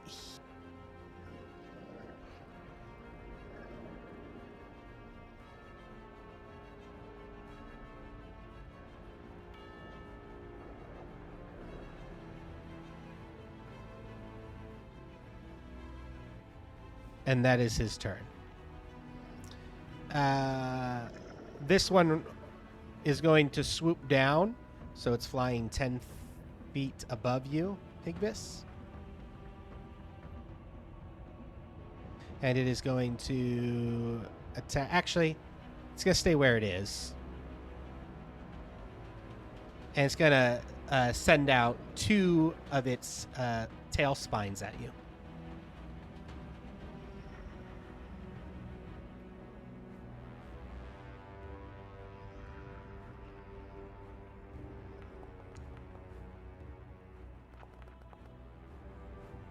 So a 6 and a 14. Both will miss you. I assume. Yep. And that's its turn. Dolakesh is up. Okay, I will move my hex to this guy that's closest to me and shoot him twice. Cool. 19. That will hit. 7 force.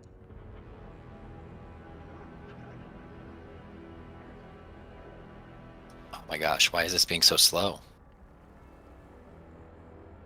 I don't know what's wrong with my computer. There we go, 6 hex, necrotic. And the necrotic does it. Watch his body Brings decay him away down. and... Yep. Well then, I will use my full movement here.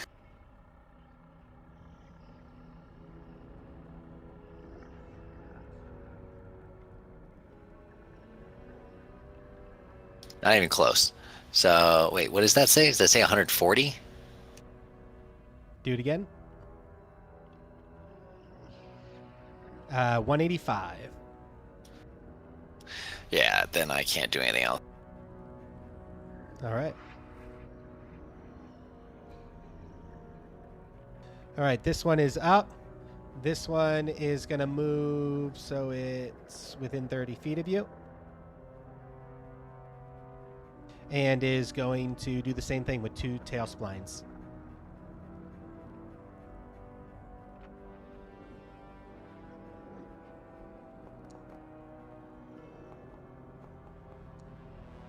Uh, 6 and a 13 will both miss you, I assume. And Anarian.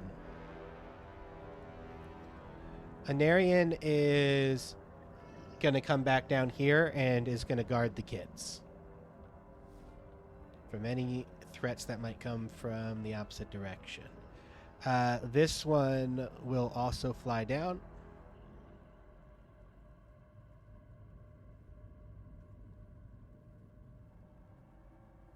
It's going to fly over here and do 2 more tail splines.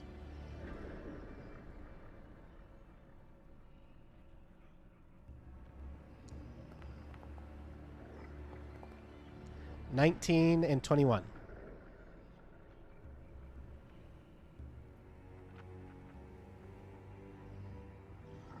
Do either of those hit?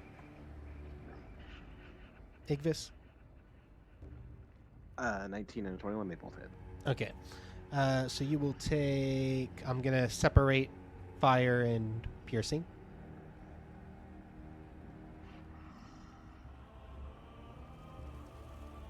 I'll probably use my reaction to deflect missiles on one of them. Okay, I will roll them separately then. Cool. We'll just We'll take the say that... first one. Well, I'll just take the first one off. Like I say, because yeah, it's a minimum plus 10 on a plus 1d10. Yeah, so is it you roll a d10 or it's...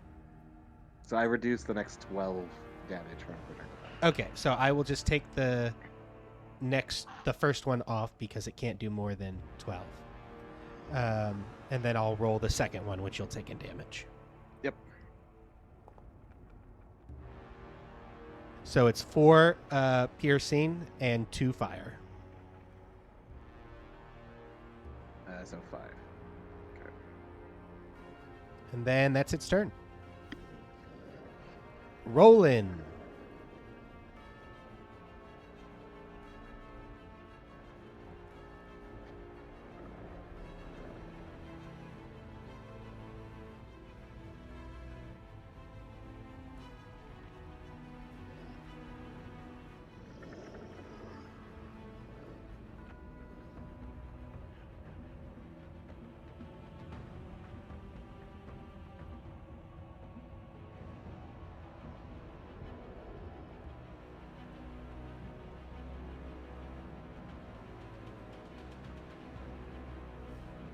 All right. And it is Lulu's turn. Lulu is going to fly over here and is going to go beep, beep, beep, and she's going to release a blast from her trunk And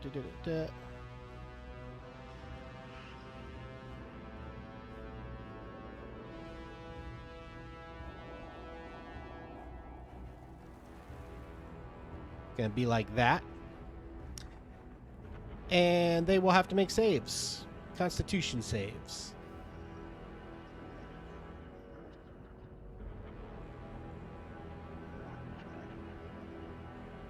So I'm gonna make 4 of these. We'll go closest to farthest from her.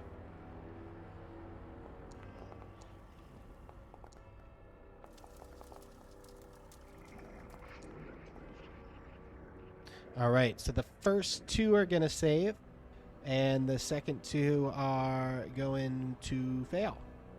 So the first 2 will take half, and the second 2 will take full damage.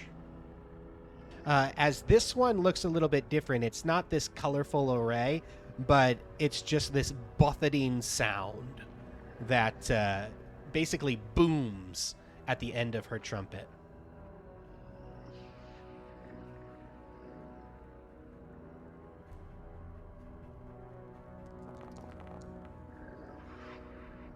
For 21 points of damage.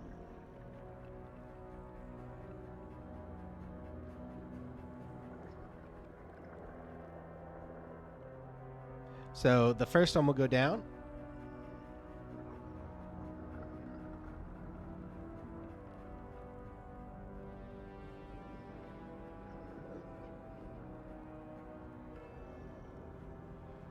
All right, so she takes out 3 of them with that horn blast, but the other one is still up.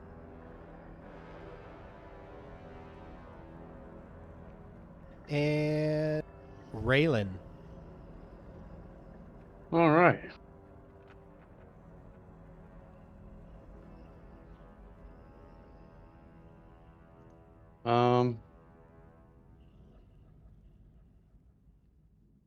Use a Misty Step.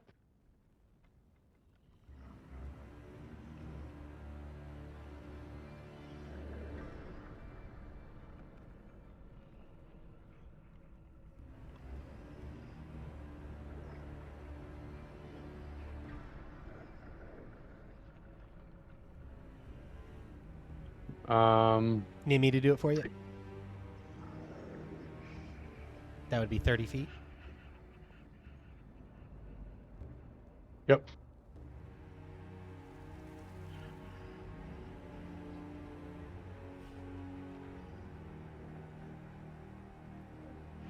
All right. This one is absolutely terrified, and he is going to try to run. Is anybody going to try to chase him as he flies off Yes. the bridge? Yes. Yes, Okay. absolutely. So then we'll stay in initiative.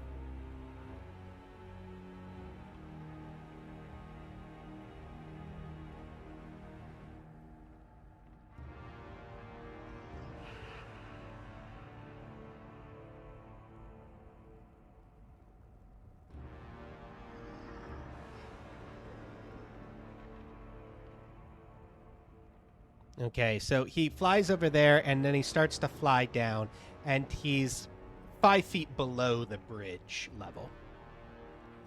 So he kind of goes over the side, and he goes down. Igvis.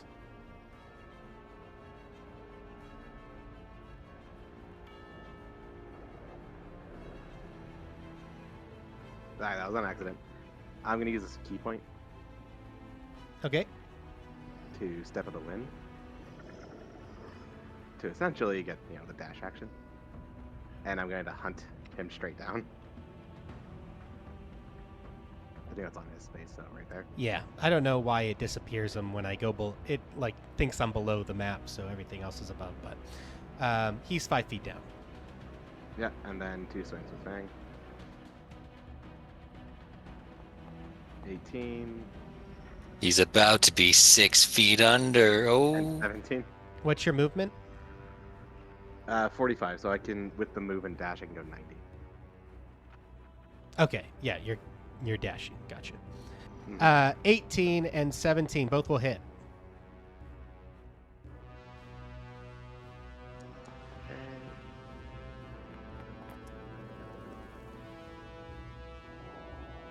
for 29 damage total. And what does this look like as you stab him with the dagger? I imagine I kind of, as I fly over to him, like I just dart way faster than he ever anticipated me to. And so I do one slash as I pass past him and take off one wing, and then another slash to take off the other wing and just let him fall. Awesome. And his body spirals and plummets all the way down into the river Styx below. And then just fly back up. And we can drop out of combat.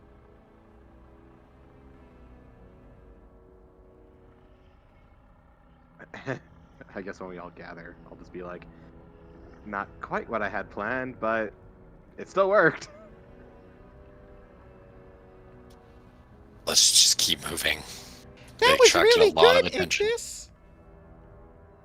And you're a lot stronger than anybody gave you credit for, Lulu. Oh, thanks, And I'll like do it, Ignis. and I'll do like a little fist bump to their trunk. And Lulu will fist bump you back with the trunk. And I'll spend a key and do a hand of healing to get it back up to full. As we fist bump. Awesome.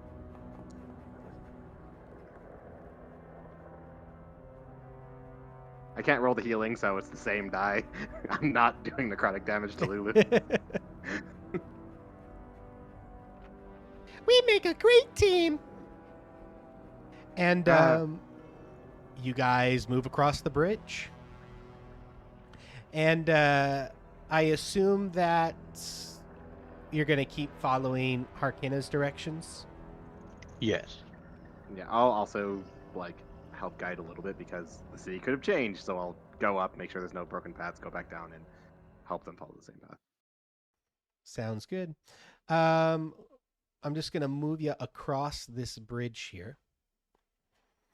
And I think it's 12:30 now.